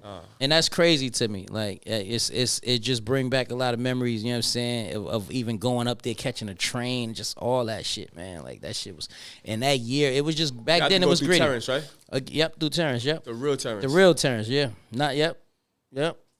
And it was gritty. Again, even back then, even 106 in Park was a more Different, bro. real feel. And that was TV, but it just was the year. It's 2004. Crazy. You know what I'm saying? That's 20 years ago almost. You think they could ever bring something like that back to TV? The way 106 in Park had it, real organic. No, that's because it's too much. The technology, things will never go back to how they used to be, bro. Like with all this new technology, shit is not. It's about to be like I'm really thinking we about to start getting the Jetson era. Yes, we are. Like, we are goddamn about it. to, like we are really approaching the Jetson era. Like the way this shit is You going got to now, be our age range to even know who the Jetsons are, though. I just took my lady out for Mother's Day, bro. Let me tell y'all this shit. We in the fucking restaurant. The motherfucking robot bring the food. No. I swear to God. What restaurant is this? We was at Bonefish Grill. No. Literally. And look, wild. I lied to you. I can't make this shit up. I can't make this shit up. Hey Landon, fucking robot bought the food, bro. Robot just served the Need a drink. robot. And it's like it brings, like, it literally, it won't crash. It's a fucking robot, and they put the trays in it, and it comes up and it says, "Hi, oh, well, here's your blah blah blah." Get the fuck out of here. And it comes right to you. And this is like, and I'm telling I'm like, yo, I said, our server, I don't know her name, but I'm like, well, she'll be out of a job soon. Word. He'll be out of a job soon. They don't even realize this shit. And they laughing with the robot bringing the food out and shit. Like, come on. She telling the robot, like, hurry up, move, go.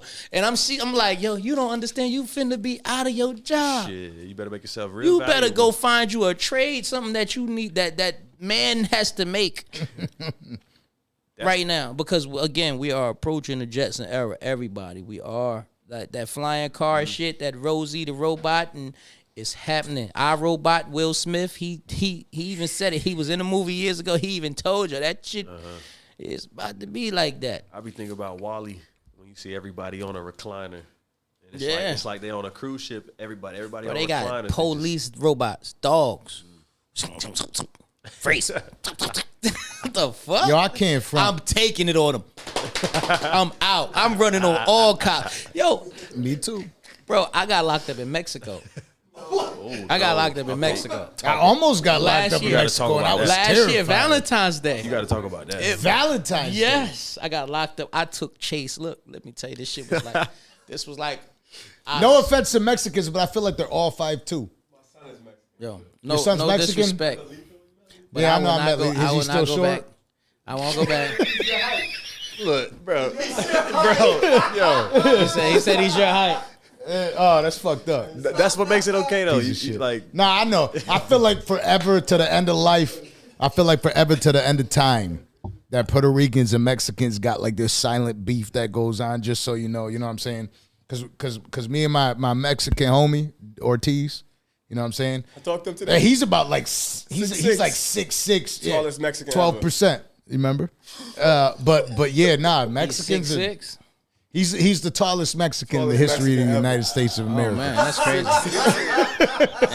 and that's it, 6'6", huh? I worked security he's at a really club. 6'6", bro. I deadass used to work security at a club in Virginia, right? I talked to him today. And all the Mexicans surrounded me You work security? at a club. Listen, my brother was a cop. I did though.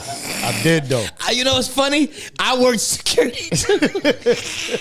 I worked security. I think everybody worked the security job. Listen, man, I can't front. I got surrounded by a whole group of Mexicans. They all had their bottle of Modelo and shit. And what you They- do?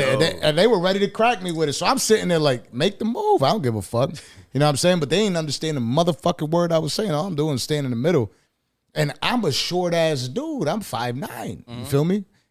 Being generous. And like you they're stocky all though, like bro. they're all I know, but they're You all still- that's cool, but they're all surrounding me in a lower level. You know what I'm saying? And I'm looking at them like, what the fuck are you gonna do? You know what I mean? What the fuck are you gonna do? strength in I'm talking numbers. shit. I've never felt so goddamn raw in my life because I'm towering over. I'm like, little bitch ass motherfucker. What the fuck you gonna do? you calling other niggas off. Viva la raza! You know what I'm saying? I'm ready to fucking scrap with her. So I'm sorry. And, Yo, what's about it- your son, by the way. But Sorry. you gotta check out Future though. His name is M. Porter now. It's M. crazy. Porter. Nah, what hell he no, you changed don't it gotta to? check out. Yeah, The that's nigga that beat me He's- on you gotta 106 check him Park. out. And fuck my chances up of being the champion. Yeah. Or 7 weeks, I'm supposed to check But this that- nigga out. is that what made? Is, Nah, I'm fucking with you. is that what made you so Got raw? songs with though? French Montana. Nah, you know what's My crazy? nigga outside, bro. That gave you that did it give you a little bit extra hunger? Nope. At that, you know I can't find that footage, right? Yeah, they took it all. They took all my footage off mine of too. YouTube. Why? All the footage is when I lost the Bones Brigante. The crazy thing, and that's another thing. 106 and Park, bro. I was up there 6 weeks. They took every one of my week. It's no footage of Arsonal on 106 and no Park footage. on You YouTube. can't even get it? I can't find it no more. Only My from man Terrence. at work, I can get it. I can get it. But Terrence. I'm gonna have to. You know what I'm saying? But they No, you took gotta it. literally It go was to literally 42nd all, Street my and get shits. it. You could go on YouTube and just type in Ars versus Amadeus. It would pop up. Now my shit. A lot of people's shit still up. Loaded Lux and Noob. All they shits is still up. My shits is gone. On P. All my shits is gone. And I was trying to figure out why that happened. Hollow. All my shits. Hollows is still up there. All my 106 and Park All weeks mine is gone too. For what?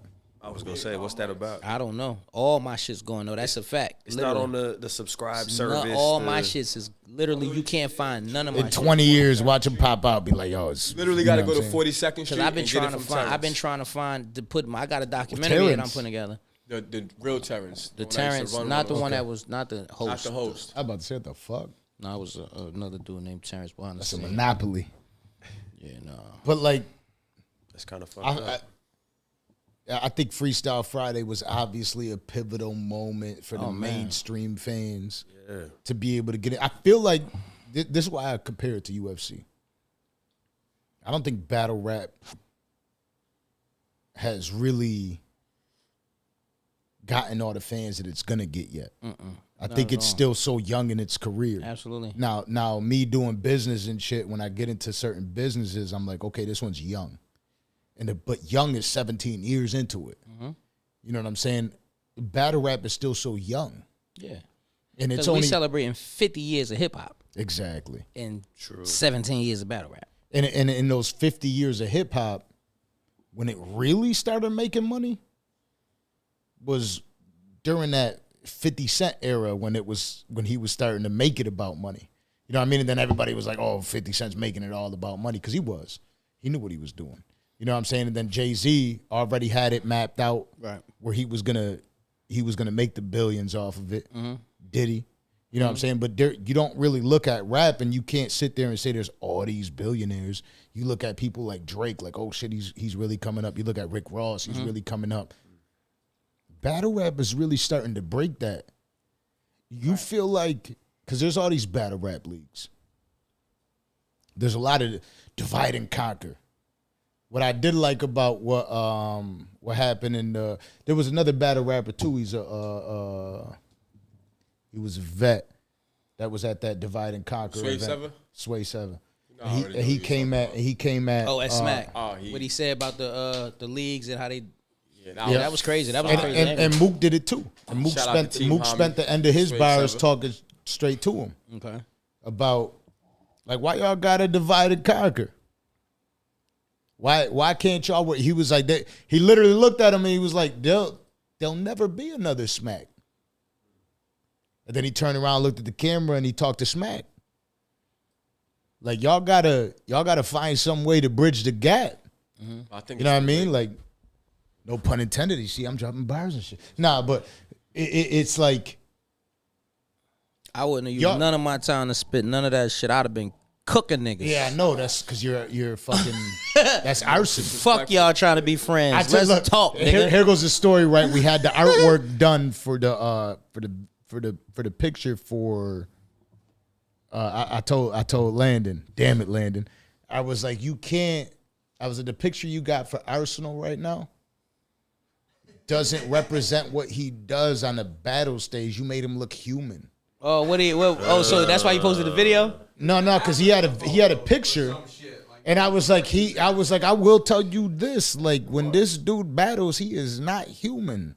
He's apex predator up there. Yeah, Landon, he's you making can't sure fuck that up, Landon. he's torching people up there. You can't even have him represent as a human. Nah, it's not gonna happen. Change that picture ASAP. And but that is what you do. You torture people when you're on that motherfucking stage. You when I was talking about it earlier, like when I say like you tower over them, I dead ass mean that. You make people feel uncomfortable while you're on that stage with them. You know what I'm saying? Like that's something, man. You know you do it too. Yeah, I could sit there and I could talk to a lot of battle rappers and I could say what I think they do. Nah, you know you do that shit. Nah, absolutely. It's a tactic. You know what I'm saying? You gotta. It's all a part of my game plan. How I battle people, like, you know what I'm saying? I be beating niggas up in the ring, and a lot of people don't even realize it. Like, I just battled Ace, you know what I'm saying? And shout out to Ace. I mean, you know, we had a great battle, but that was something he said. He was like, Ars, I learned 3 things from you. He was like, he's like, what you was doing, I didn't realize. I watched your battles, but now after you doing it, I realize what you're doing. Cause I was like, pause, but I'm touching him while we battling. I cooked him with the shoulder. I caught his ass twice with that. But look, but I caught him twice with it, right? But it's just other tedious little shit, like when I'm talking to him and I like just a little shoulder poking and just the chopping on. And I'm literally like, the fan doesn't see it sometimes, but the battle rapper feels it, and it's like it be just. And the real fan sees it too. Yeah, the real fan, they know what to watch for and shit. So, and he was just like, "Yo, I see what you doing, like how you do things." You know what I'm saying? And it was just, you know, It's a lot of things, man. These young bros, they don't really know how to operate, man. And it's just like I tell them all the time, it's different when you stand. You can say whatever you want. You can see, oh, I know, I prepare, I watched your battles, but when you gotta stand in front of me, bro, that shit be a whole different thing. Yeah, you gotta make them feel the pressure. It'd be a whole different story. Some art of war shit though. Respectfully, that's my guy. You know what I'm saying? But he, you know, he always salute and shout it out as well. You That know was what I'm his saying? first battle.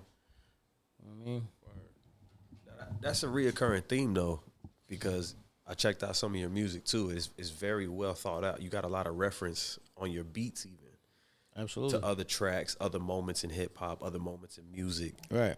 That if you really listening, you gonna catch to it, and then you spitting on top of that.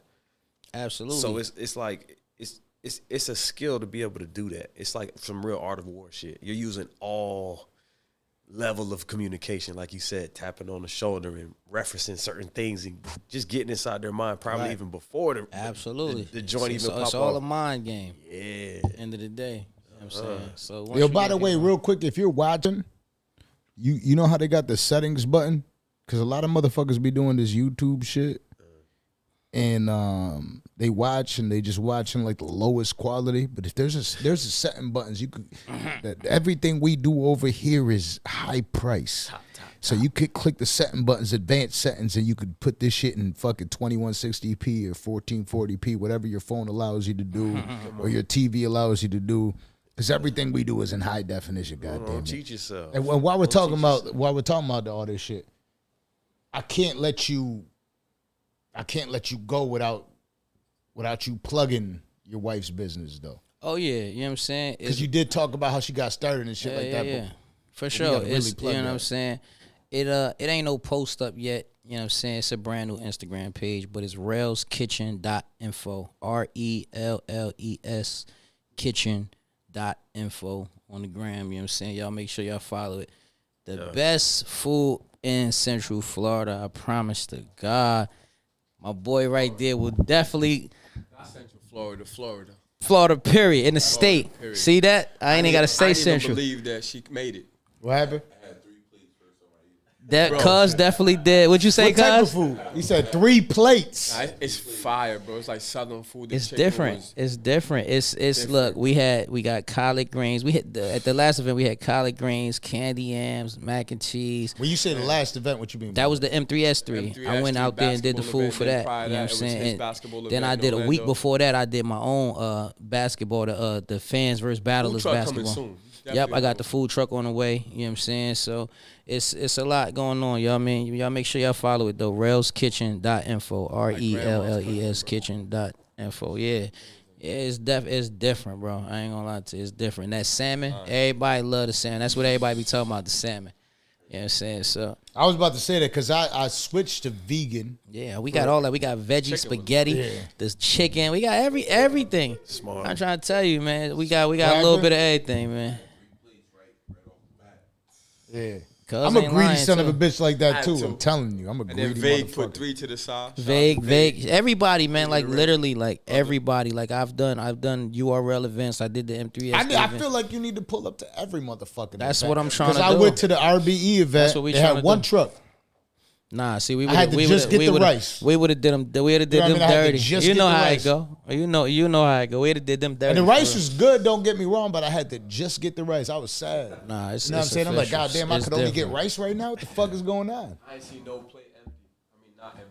Yeah, nah. like they was going crazy. No cap, they was going crazy. I heard praise about the food though. Nah, it's different. I'm not gonna lie to you. It's different. I'm gonna get you a plate next time. Next time I come down here, I'm gonna definitely bring you a plate, man. Absolutely. I'm a No greedy cap, bastard. for sure. So hold on. So it's a lot of talk about Central Florida for those that don't know.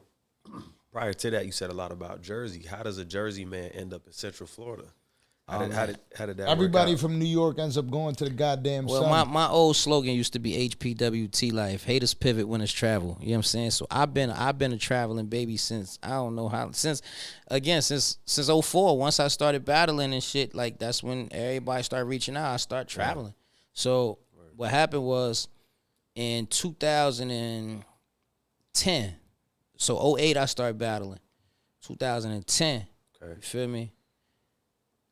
I'm like, bro, I gotta get out of Jersey. Niggas thinking I'm getting too much money. I'm too accessible. That evil eye. You know what I'm saying? I'm not gonna let nobody trick me off the streets. You know what I'm saying? I'm not running from nobody or nothing. No. But I just know if I stay here, I'm gonna end up in prison or dead. You get what I'm saying? So I'm like, nah, I'm not gonna do that. You know what I'm saying? So I got up and I went to New Orleans. You know, that's where Joe Buttons, Joe Buttons said in the song, you beefing about Jersey, but you living in New Orleans. You're from Jersey. And I'm not trying to interrupt what you're saying. Please remember what you were saying. I got you. But he always got offended about the S. About what? Buttons. Oh, I don't care about that. I don't care about that. But yeah, so I moved to Louisiana. That's 2010. Okay. You get me? I stayed there for 2 years. 2012, I moved to Atlanta. Okay. You get what I'm saying? I was in Atlanta for about a year and a half. And then, you know what I'm saying, my daughter's mom got pregnant. You know what I'm saying? We had my daughter. And after my daughter was born, I moved to Miami. Okay. So I was in Miami from 2014 to 2020 for 6 years. I linked up with you 2015, 16 in King of Diamonds. Right. And King of Diamonds, shout out to Mr. T. That was the original owner when the chicks used to fight in the ring and shit. Yeah. Right. Cool. So. Damn. What a time. You know what I'm saying? Right. The original Landon, what the kid. fuck is that? Is that money, Landon? Because it keep going off, man. I need a cut, man. What's up? I keep hearing. I don't know. I hear a I don't want to hear it. Yeah, we hearing some shit. That might be some money though. It's the feds. I said it last time. The feds. Nah, I but don't want the feds to be involved in what we're doing here. God damn it. Nah. Landon, let me get that vape. God damn it. Give me my goddamn vape. Yeah, nah. So I was in Miami until 2020, and then went up to the Orlando vibe. You know what I mean? It's actually a lot going on in Orlando. It's a lot going on outside. I feel like people don't know about that too much. That's how it started for me. Central Florida's lit, man. Y'all pop out, come to the hit house. That's how Miami started for me, was Orlando. Because I was in Miami for 6 years though, and I spent too much money out here, bro. I had too much Dominicans and Puerto Ricans out in Orlando. Go. It's a lot of everything. I ain't gonna lie. It's very diverse, bro. I'm not gonna lie to you. It's a lot of everything in Orlando, man. I went to Orlando the first time, and I had way too many cousins out there. I was like, I can't be out here. God damn it, it's more trouble. Orlando was lit, man. I ain't gonna lie. What I'm getting to is there's a scene in Orlando too. Absolutely, it's a rap scene in Orlando. Yeah, it's a couple people out there doing their thing. Right. I'm talking like bubbling, like maybe not. Yeah, it's just a few people out there doing their numbers. Yeah. Shout out to them. I guess I'm biased. You're a Florida guy. So it's raised. okay for you to say that. It's just I feel like I'm biased. Like it's New York all the way from me. Jersey is included in that. Right. But I'm biased, without a doubt. Like I feel like anytime anybody's from anywhere else, it's always primarily New York or New Jersey for me. Like that's always the. I feel that. And I hate to sound disrespectful, but I feel like lyricism comes from there. Mm-hmm. You know what I mean? I feel like the feel. It's from up north, like the feel. And I don't think I think it's so often, just like people don't give a fuck about it or whatever. It's cool, whatever. I don't give a fuck. You know what I'm saying? I'm 37 years old. I could be Joe Budden in it. I could be a hater. But I listen to a lot of music and what captivates. Take a shot for that shot. Yeah, what captivates me. I'm with you on that. What captivates me, like that. and this is why I fuck with you. But what captivates me is the words. Like the most lyrical. the most what? The most lyrical. Oh, I thought he said the most nerds. I was like, let's just start the fight right now. Goddamn, let's just start. Let's do the. No, say that again though. Hold on. The East is the most lyrical. That's it. So when a Florida dude to me is lyrical, I always say you sound like a New York nigga. Whether they it's like a lot it or of not. Florida dudes that be spitting, bro. I'm not gonna lie, bro. salute. Shout out to a lot of them came to my studio, Creative man. God, man. A lot of them, Trap, a lot of man. them fucked with me. You know what I'm saying? Because I feel like that. I genuinely feel like when you think about music, for me, Judah. I feel like the most important Yo, thing. my about, man outside. Can we? Yeah, hell yeah. My man's outside. Could you grab him? shit. Yeah. I feel like the most important part about music in general is, does that shit have a heartbeat? What's that? Does the music have a heartbeat? Does it have a heartbeat? Yeah, like when you listen to the music, could you feel it? Because like don't get me wrong, you could bop my son, right? Like 'cause now I know. And I was hoping to God, I'm like, God damn, I hope my son loves music as much as I do.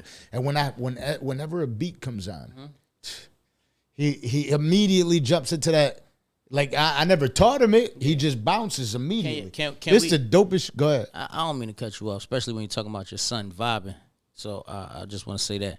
Sure. But is it a possibility? Because I got a record that I want to play. Absolutely, it's a Some possibility. real shit. I got some Please shit I and want. thank you. I want Yeah. to play some shit. You know what I'm saying? It's some. I actually literally just did this shit. Not even 4 days ago. I just did it 4 days ago. Okay. You know what I'm saying? So- Absolutely. Okay. and it's just like it's just some real shit. You know what I mean? Absolutely. When they kind of just, you know what I mean, talking. It's got a heartbeat. Listen, bro. When inspiration hits you, you It gotta got act a on heartbeat. That's my brother Jiggy right there. Jiggy in the building. Welcome. Yeah, so it definitely like it bring to life. Yeah, let me. Yeah, you know what? Click the Bluetooth button. Let them connect to it. Let's go. While you're waiting, Let me let y'all hear this. hit man. that like button, hit that follow button, And send us $5 a piece. send them Everybody $5. watch. Yeah, make sure you motherfuckers send us some goddamn Send us money. $5 a piece. Please and thank you. Huh? Yeah. I'm gonna play something. Just Yeah, you could connect to some shit called Rodecaster Pro. I got you, bro. I got 4 you. days fresh. That's a blessing. Yeah, there's some fresh off the press for you.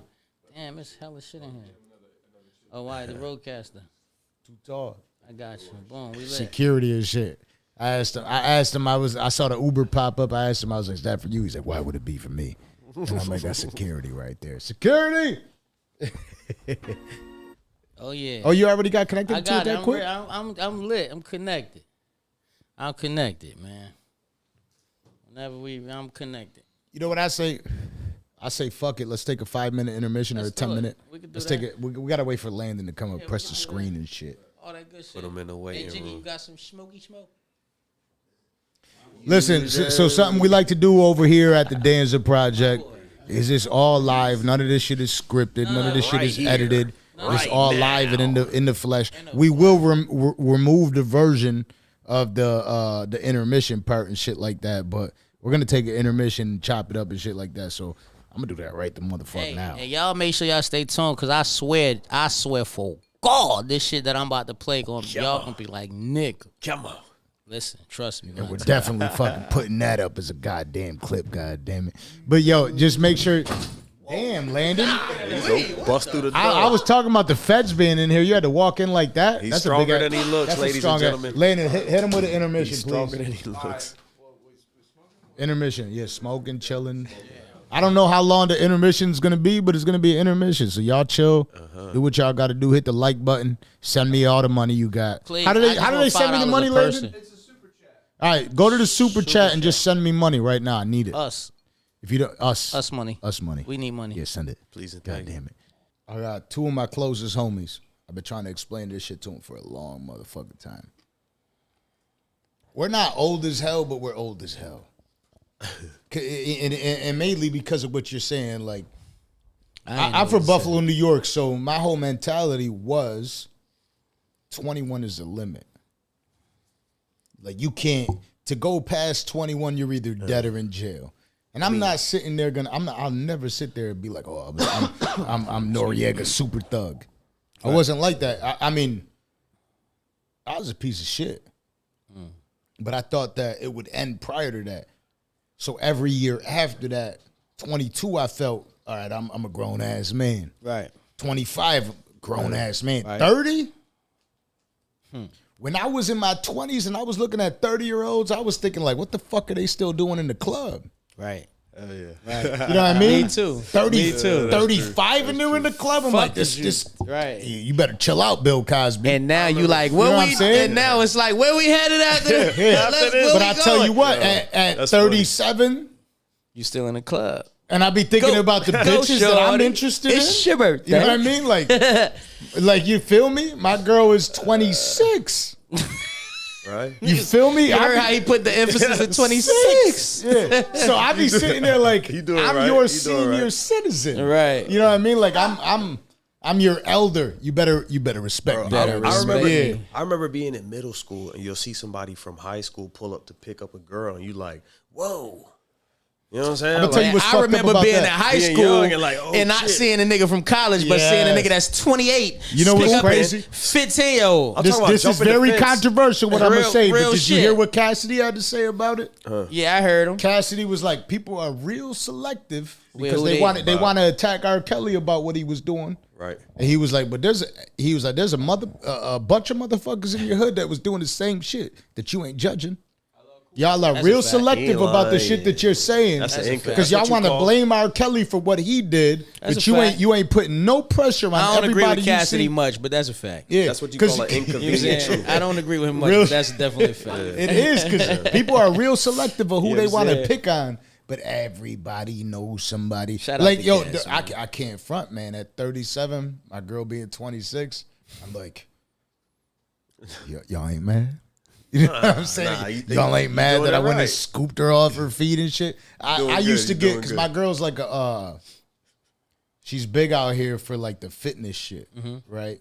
When I first started dating her, there was a bunch of motherfuckers with the fake pages on IG hitting me up, like death threats.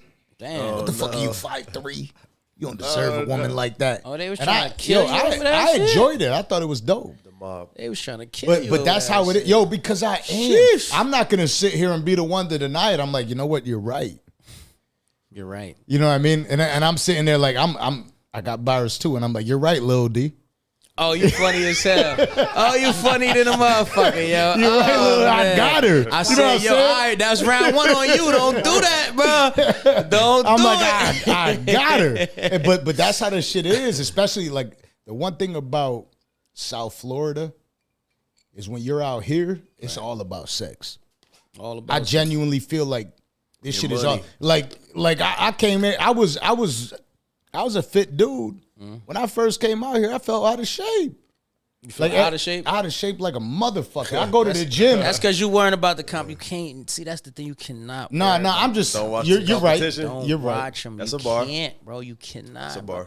You got you. A You're right, but businessman, bro. in Buffalo, New York, Fuck the when I was competition. talking benching to a 315, I Buffalo was a cat. strong dude. Out here, somebody 138 pounds is benching 315 pounds. I'm like, On the fuck is this beach. dude doing? You know what I mean? understand. Yeah. He on the gym scene too, though. You gotta Yeah. understand, he in the gym dating a fitness girl. Oh, okay. So you got people expect shit. You know what I'm saying? You gotta kind of. So you ain't say all that. That's Nah, what it is. that's what I'm saying. Like when That's you when part I of it. You moved just said out you a here, dog dad. That's all the fuck you said. All right, you say that too. you know what he's doing? He's battling. You ain't telling me your whole backstory. See, I would have had some bars about you already. Nah, but when I came out here, I'm thinking like, all right, I ain't expect this bullshit. Right. So I got into fitness damn near where I felt like, you know what, I'm gonna start competing too. Fuck these motherfuckers that they talking about. You know That's what I'm the saying? testosterone Yeah. coming out. Yeah, but and I'm Alpha male. we're older. So the testosterone ain't coming out the same levels. You know what I'm saying? slowing down a little bit, huh? Yeah, it starts slow. You know what I mean? So now I'm thinking like, I think got it. But at the same time, like 2 days later, it's Wednesday, chest day. I'm like, these motherfuckers ain't about to fucking. They ain't doing that shit to me. But hey, Florida's different. Every place, every city that you're in, what I found out, because I stayed in Buffalo and I never really left Buffalo for 30 years. When I left, I was like, oh shit, there's different cultures in every motherfucking state. Wait, when you moved from Buffalo? I moved out of Buffalo when I was 31. Damn, so you was in Buffalo That for explain a lot, 31 don't it? years? Yeah, That 31. explain a Cold lot, as don't it? hell. That's what I was about to say, bro. You wasn't cold, nigga, because Buffalo done had some fucked up blizzards, my boy. Listen, man, last time they had like 6 to 8 feet of snow. Feet. I like I had to jump. nigga open a door and the snow like close this shit. Yeah, I back. had to jump out of the upstairs window to get out because there was like a storm where I But was then living when you at. jump out, then you sink. Yeah, but and that's Y'all the some tough last year I motherfuckers, was though. there. Yeah, That's the last year I was there. I was like, I gotta get the fuck up out of here. that shit real, bro. Buffalo is like living in Colorado. No cap. Right off the lake. It's worse. No cap. And you got to live there to know it, but it's worse. If you look at like the worst places to live because of the weather, Buffalo is up there. that's one of them You could places. Google it It's right like now. Green Buffalo Bay. is up there. That shit is That's like Buffalo people stick together like a motherfucker. Like when somebody talks about rappers, I'm like Conway the Machine, Benny the Butcher, West Side Gun, Rick Hyde, he. Like we stick to, and everybody from their own hometown. That's what's up, man. I wish North was like that, man. Shit don't work like that, man. Yeah, they hate you. Don't work like that, man. That's unfortunate. That's just how it go, man. It is what it is, though. You know, still gotta keep it pushing. Hey, you know what I mean, can't let that shit pull you down. Is that why you moved out? What? Nah. Is that partially why you moved out? Because ain't no support in the city? Nope. I moved out because I realized how life worked, and I said, these niggas think I'm making too much money. Yeah, but that's kind of what I'm saying. No, that's These niggas think that's kind of what I'm saying. They though. think I'm making too much fucking money right now, which puts me at risk. You and I'm familiar with them? outside hustling every single day. You familiar with like I go West to the Side block and Benny and Conway? every day. Yeah, for sure. So I remember back in the day when I had first moved out, West Side Gun was starting to blow up, and I remember I had him as a Facebook friend still at that time, and I had sent him a message. I was like, "Move, like it's time to move. Get the fuck up out of there." And he responded to me. He was like, I already been out." No Right. Like, and niggas was saying that to me too, like, and not realizing, like, bro, I'm like, bro, I live in Louisiana, dog. Like, I'm loving life out here. Fuck is you talking about? Like, You gotta get the fuck but out. you know what I mean? Again, like, and that's the thing. People didn't even know I moved. Like, that's how much I still, you know what I mean? A flight is boom. I'm back in Jersey tomorrow. You know what I'm saying? When business got to get handled, I can leave here right now and go to the airport. I'm in Jersey if I have to be here. Just like how you hit me, I needed to be here today. I'm here. If I need to be somewhere Salud, tomorrow, by the way. and you see how that happened. That was literally 24. Like, you know what I mean? We got to drink to that. Let's drink to that one real quick. You know what I mean? I don't want to talk no more. I want to let this music talk real quick, man. I don't even want to say nothing else, man. Can we? He's already connected to the. I'm he's connected. I'm connected to the roadcaster, man. Let's go. Can we test it? Oh, I'm not connected no more. Hold on. Let's get connected again. That's because I walked outside. Don't worry. No worries. 45 minutes. I'm back connected. There we go. We lit. I told you top 10. All right, it's lit. I heard it in the headphones. You hear, right? You hear. Hello. Look, can we? Look, I'm gonna introduce it. Look, Big Jersey 3 is on the way. I'm actually going on tour July 14th for my brother Montana 300 again. Rap God 2 tour. You know what I'm saying? So you know we coming to a city near you, but this is called In the Trenches off the Big Jersey 3. And by the way, if you're watching right now, make very sure exclusive. Right now, it's very, very important that you turn that shit up. You go to the advanced settings. You turn that up to 1440p. Turn this shit It's important up. that you listen to this shit in high definition because that has everything to do with the sound too. And shout out to the sponsor that we do got. Again, we're businessmen over here. Deposit Merchant Services. After this, can we just take a couple comments? I just really want to see how they feel about this. Absolutely. I want to. You Absolutely. know what I'm saying? Anybody that's watching right now, I I need know. your honest opinion. Y'all I know give it's us some late as feedback, fuck right some now on a questions. Tuesday night, and y'all just watch the Lakers lose. Yeah. Let us know how y'all feel about in it. the trenches. Turn the comments up there and We go. in the trenches. Big Jersey 3. And That's how we again, going. shout out to the sponsor, Deposit. You know what I'm saying? Merchant Services. These niggas really don't talk. Y'all making money. Y'all know what to do. And I mean that from the bottom of my heart. Hey, Brenda had a baby she ain't wanna keep. That pain must be running deep. Family round the bedside, just praying for another beat. Her little brother a menace, the old dog a 23. You think he in a marathon, the way that nigga run the streets. But guns is cheap, 3XT. He tucked it underneath the poppy store, BLT. With a Sunny D, then Aki called. Said he got the work, but gotta come to me. Said knock it off, sound like the cops involved. And I don't fuck with 3 times 4. 12 pigs, either or. Me, Run I that told shit back. Spanish bitch, call Run me that me, shit I'm back. I'll keep more. it Before the religious. Jordans, it was oh my God. Where the whores at? These niggas really don't talk like me. They really don't talk like me. They really don't though. Hey, Brenda had a baby she ain't wanna keep. That pain must be running deep. Family round the bedside, just praying for another beat. Her little brother a menace, the old dog a 23. You think he in a marathon, the way that nigga run the streets. But guns is cheap, 3XT. He tucked it underneath the poppy store, BLT. With a Sunny D, then Aki called. Said he got the work, but gotta come to me. Said knock it off, sound like the cops involved. involved, and I don't fuck with 3 times 4. 12 pigs, either or. Me, I tall. Spanish bitch, call me I more. Before the Jordans, it was Shaqs. We had a Reebok war. Land of the locks, that's what we listen to D-Block for. In the hood, on a pissy mattress, flipping was a sport. You stay out after them street lights, you risking getting caught. We played 2K in the backyard, them trenches was the court. On punishment, so your homies came and kicked it on the porch. We played Madden in the streets, sat in traffic with the heat. Ran off on a plug and thought about what packages to keep. No business over the phone, all that trapping was discreet. Gang banging, throwing up signs, my fingers stacking to the beat. Lot of shooting training, they told me to practice what you preach. I went Super Saiyan and started attracting niggas freaks. In Cali smoking Topanga, plucking ashes on the seat. 4 hood hoes in the Wrangler, got the ratchets in the Jeep. Real trench, baby. And that's word to the code on Dick Tracy. A Jersey nigga since birth, and the words from Nip saved me. Ain't no disability checks, but hella Crips raised me. Everybody wanted extendos, but now we switch crazy. Codes we abide by, walk downs, drive-bys. Pull up on a op blocker, tell them that I stopped by. We really them ops, when we slide it ain't the cha-cha. In a blink of an eye, you can see your life fly by. Tell them niggas move something, wanna see them do something.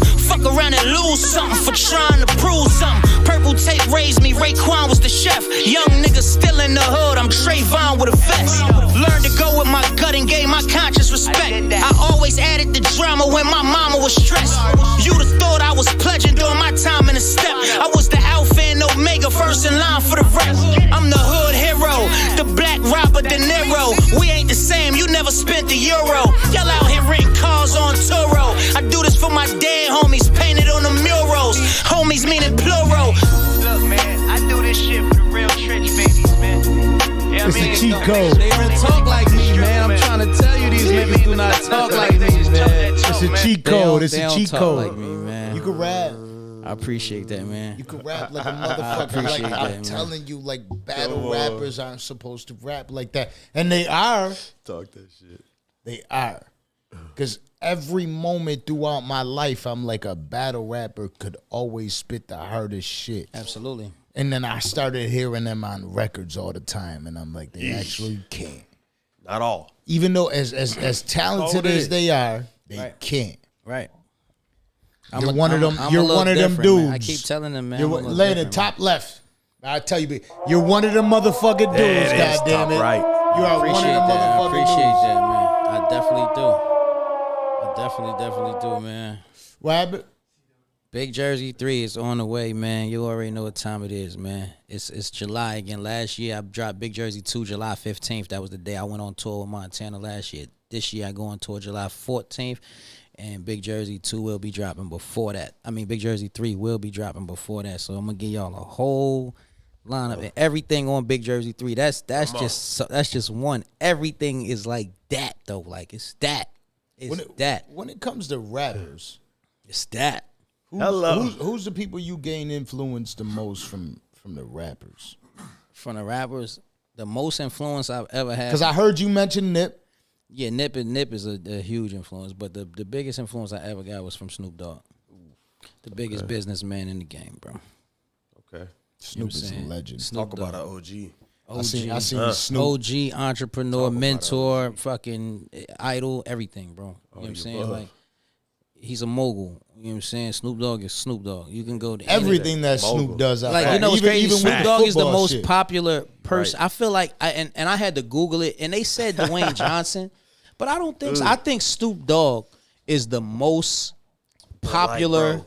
male on the planet of Earth. Like, I feel like if Me you go too. anywhere, I feel like but this nigga Dwayne. no, Dwayne, that's not. The Listen, Rock, the Time Rock, out. Nope, but look, nope. I don't care, And bro. I You agree can go with you, but anywhere. no. No, The Rock is like, I feel like he's the biggest actor. But you can go anywhere on the planet Earth and Is say, he even an actor though? yes, he is. I would say He's a this. wrestler in my head, I'm in on my record. mind. I'm on record on the podcast early on. I'm on record, and I don't know who 3 is, but they always like we had that question. 3 people who you would want to meet in your life. Me or have a podcast with? No, meet and talk to. Somebody asked 2 that. of the people always were and always will be for me is Barack Okay.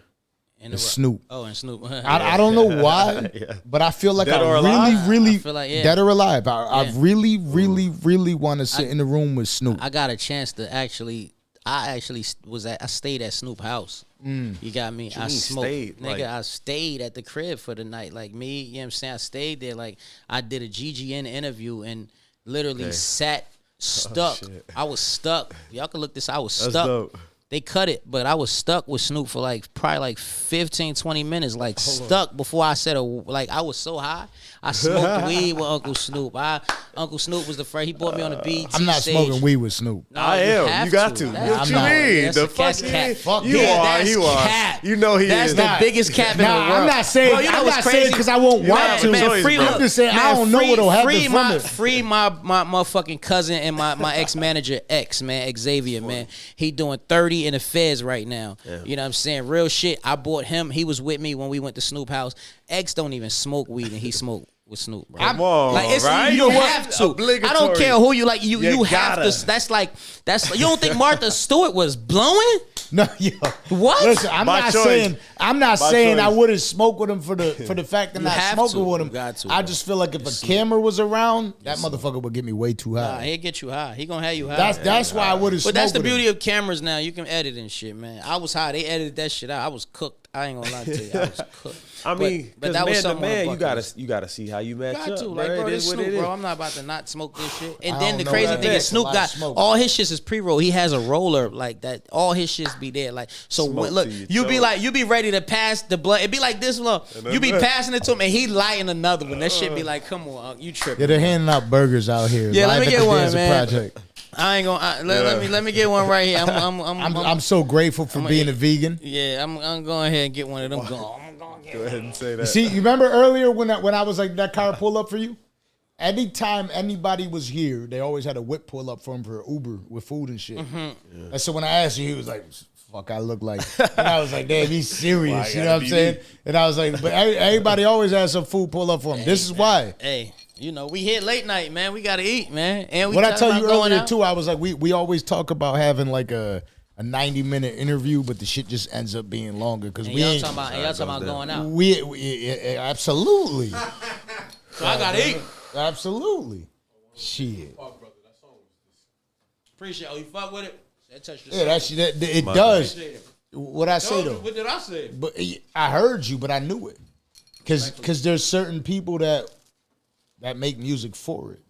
That's why I fuck with you as a like. So when I talk about what Nipsey did for me, I remember I first started getting into like blogging or shit like that, and for me it was all about Nip. I never forget like the most pivotal moment, and I'm a transparent dude, right? Most pivotal moment for me in my life is I didn't want to be like my pops no more, right? And my pops was a cheating ass womanizer drunk. And I was like, I want to switch my shit up. And I went to church. I remember I went to church, and in church, the motherfucker, like, I felt like the light was on me, and they're talking about, just so happened in that goddamn day, they're talking about cheating motherfuckers. So I'm like, That's how church work, bro. yeah, When yeah. you walk in, literally they talk directly to you. I Yes. don't know how that shit be. Nah, The day you go, No matter what. When you don't go to church, the day you decide to go to church, they gonna talk. I don't to care you. what the fuck you went through the Word. night before. That's what the pastor is talking about, Yeah. bro. so That I'm shit tripping. crazy. I'm sitting there tripping like, all right, this is set up. Somebody told him I was coming through. He's talking directly to me. Now I'm kind of no bullshit. I was angry. I'm like, all right, fuck this dude. I'm out. You know what I mean? And then it's just like the light hits me as I go to like even stand up. And I'm like, kind of weird shit is this? Right? Like y'all I'm feel in a like little leaving. spiritual moment, obviously, whatever, but I'm starting to like transition from the life I'm motherfucking living and shit like that. And like the most important thing is like there's a message being delivered. And at that time, the only thing I was doing was listening to the messages that are being delivered. And I'm listening to artists and music artists, and the messages that are being delivered are hitting me a little bit harder. And that's when I started changing my life. I feel like music is the same thing like you're sitting in a church.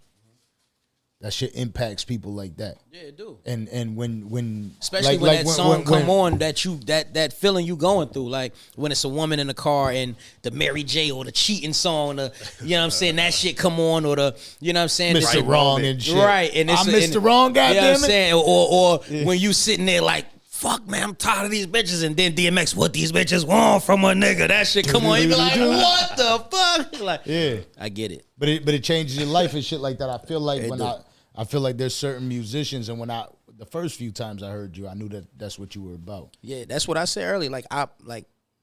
And when I said I haven't had enough time to change enough people's lives yet, I don't only mean like put my people in a position financially. I mean with my music, because my music changed a lot of people. Like I done had people hit me, you know what I'm saying, letters, jail, all of that shit. Like my cousin doing 30 years in feds right now. You know what I'm saying.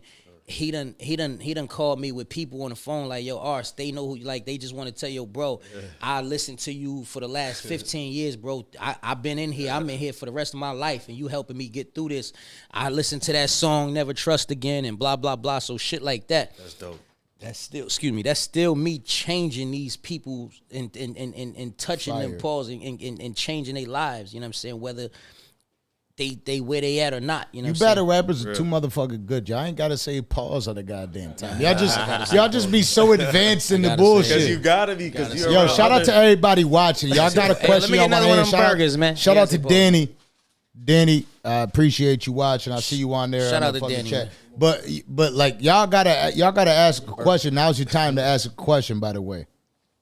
And it's motherfucking 12:45 in the morning and shit. Oh man, the word.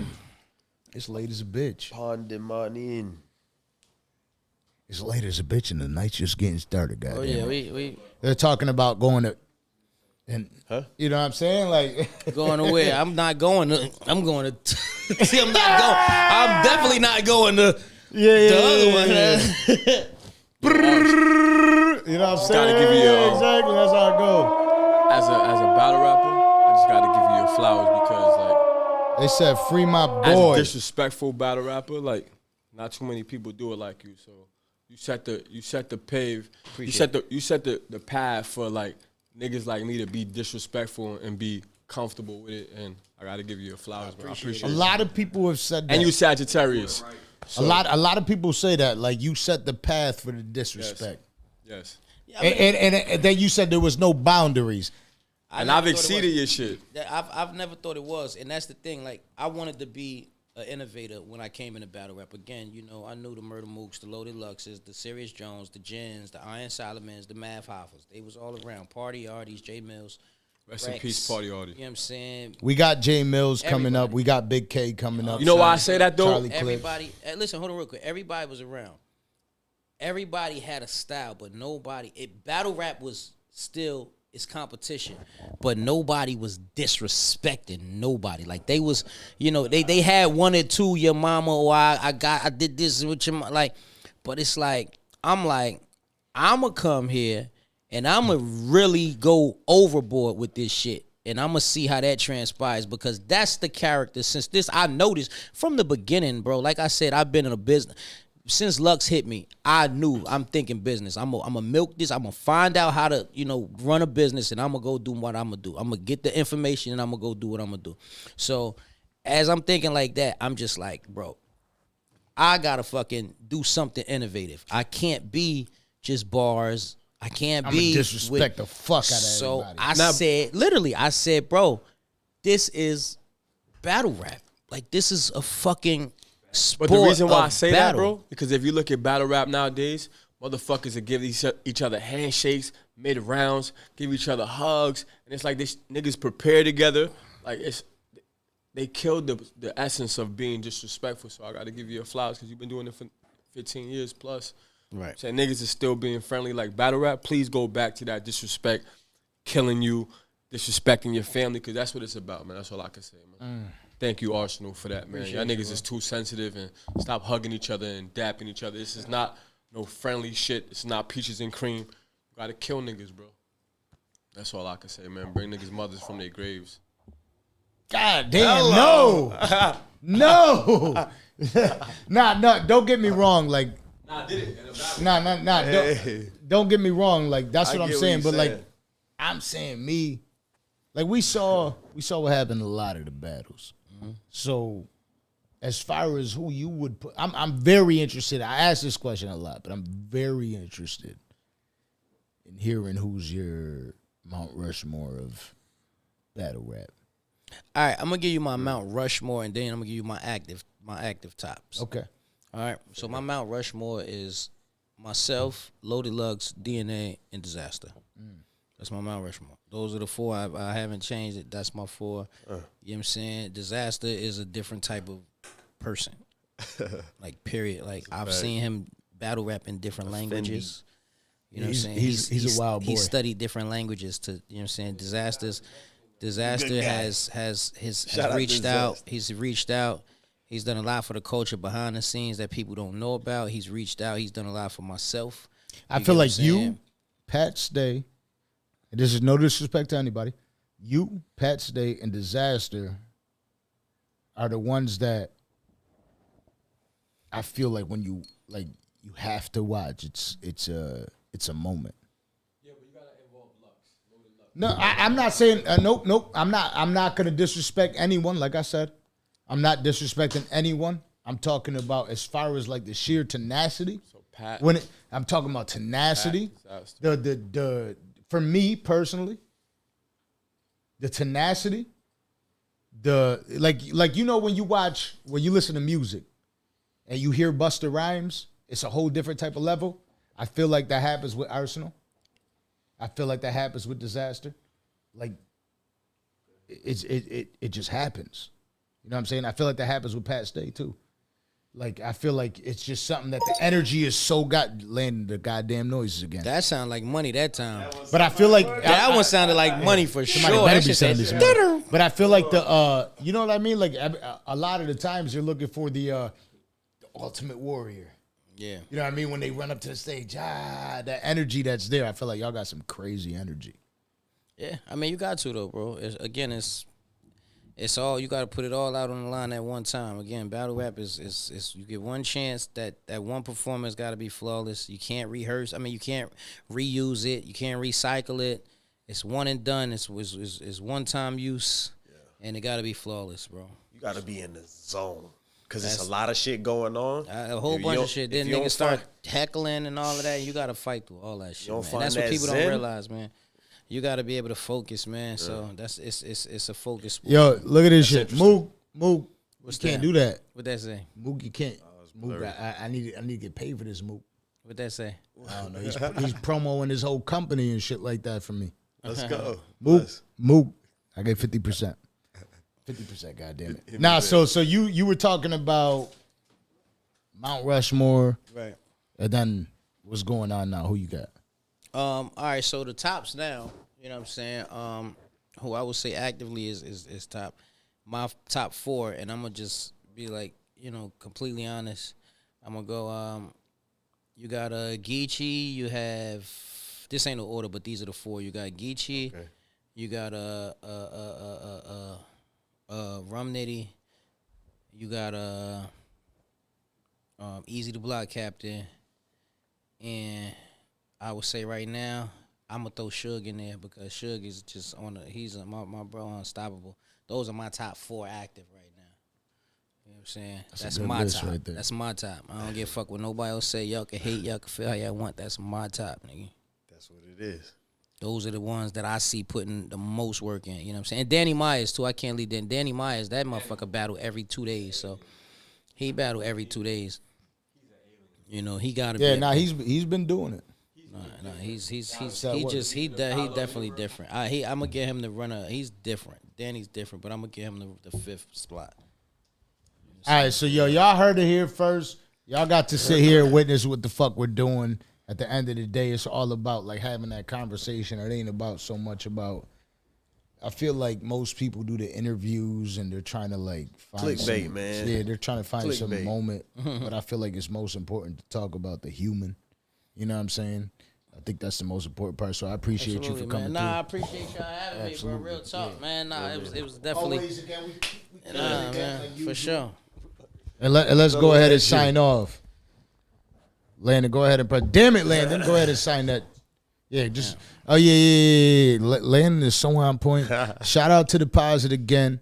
You know what I'm saying? I'm a businessman, so when it came to, like, whenever it comes to, like, partnering with somebody, I want to fuck with somebody that's involved in business. Okay. You know what I'm saying?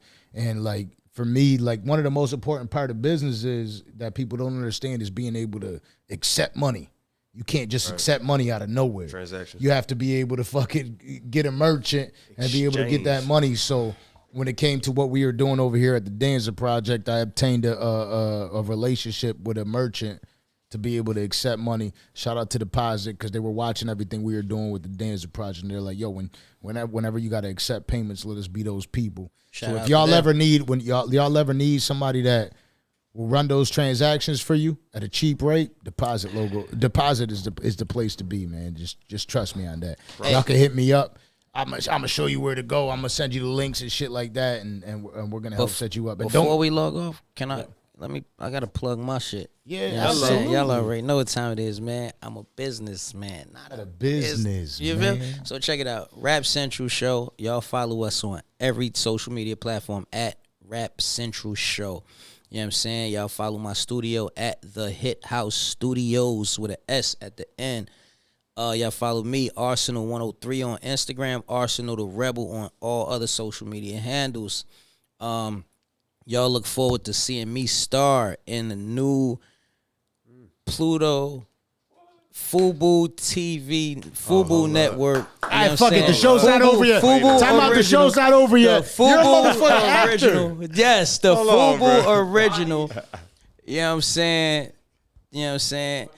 On 10. You know what I'm saying? Y'all make sure y'all go check that. Shout out to my bro, Easy the Block Captain. He's also in that. Miss Vivica Fox, Mr. Clifton Powell, Lil Mama, Erica Peoples, Lady of Rage. Oh, my God. The list goes on, man. It's so many people in there. Jay Stone is in it from... it's so many people. I'm trying to think. It gets to the point. Don't feel bad for letting people out. You know what I mean? If I left you out, you know what I'm saying. But shout out to Man Robinson, the writer, the director, man, good dude, straight out of motherfucking the D.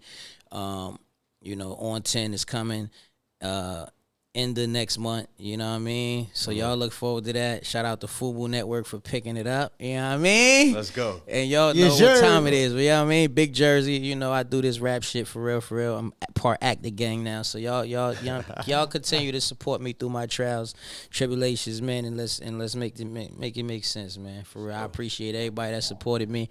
Everybody that is supporting me, y'all go follow Rel's Kitchen. That's my baby girl shit. RELLES kitchen.info on Instagram. We gonna start uploading them photos and them videos and all that good shit, man. And anytime y'all need some catering and all that, just tap in. You know what I mean? Right now. Yes, sir. And follow my baby girl Kylie Rebel on all platforms too, man, because you already know what's going on with that. Kylie, what's the at? Kylie at Kylie Rebel. At Kylie Rebel. KILEY. At KILEY REBEL. You know what I'm saying? She got a couple records, couple videos up on YouTube and all that good shit, man. So y'all tap in, man. Let's go.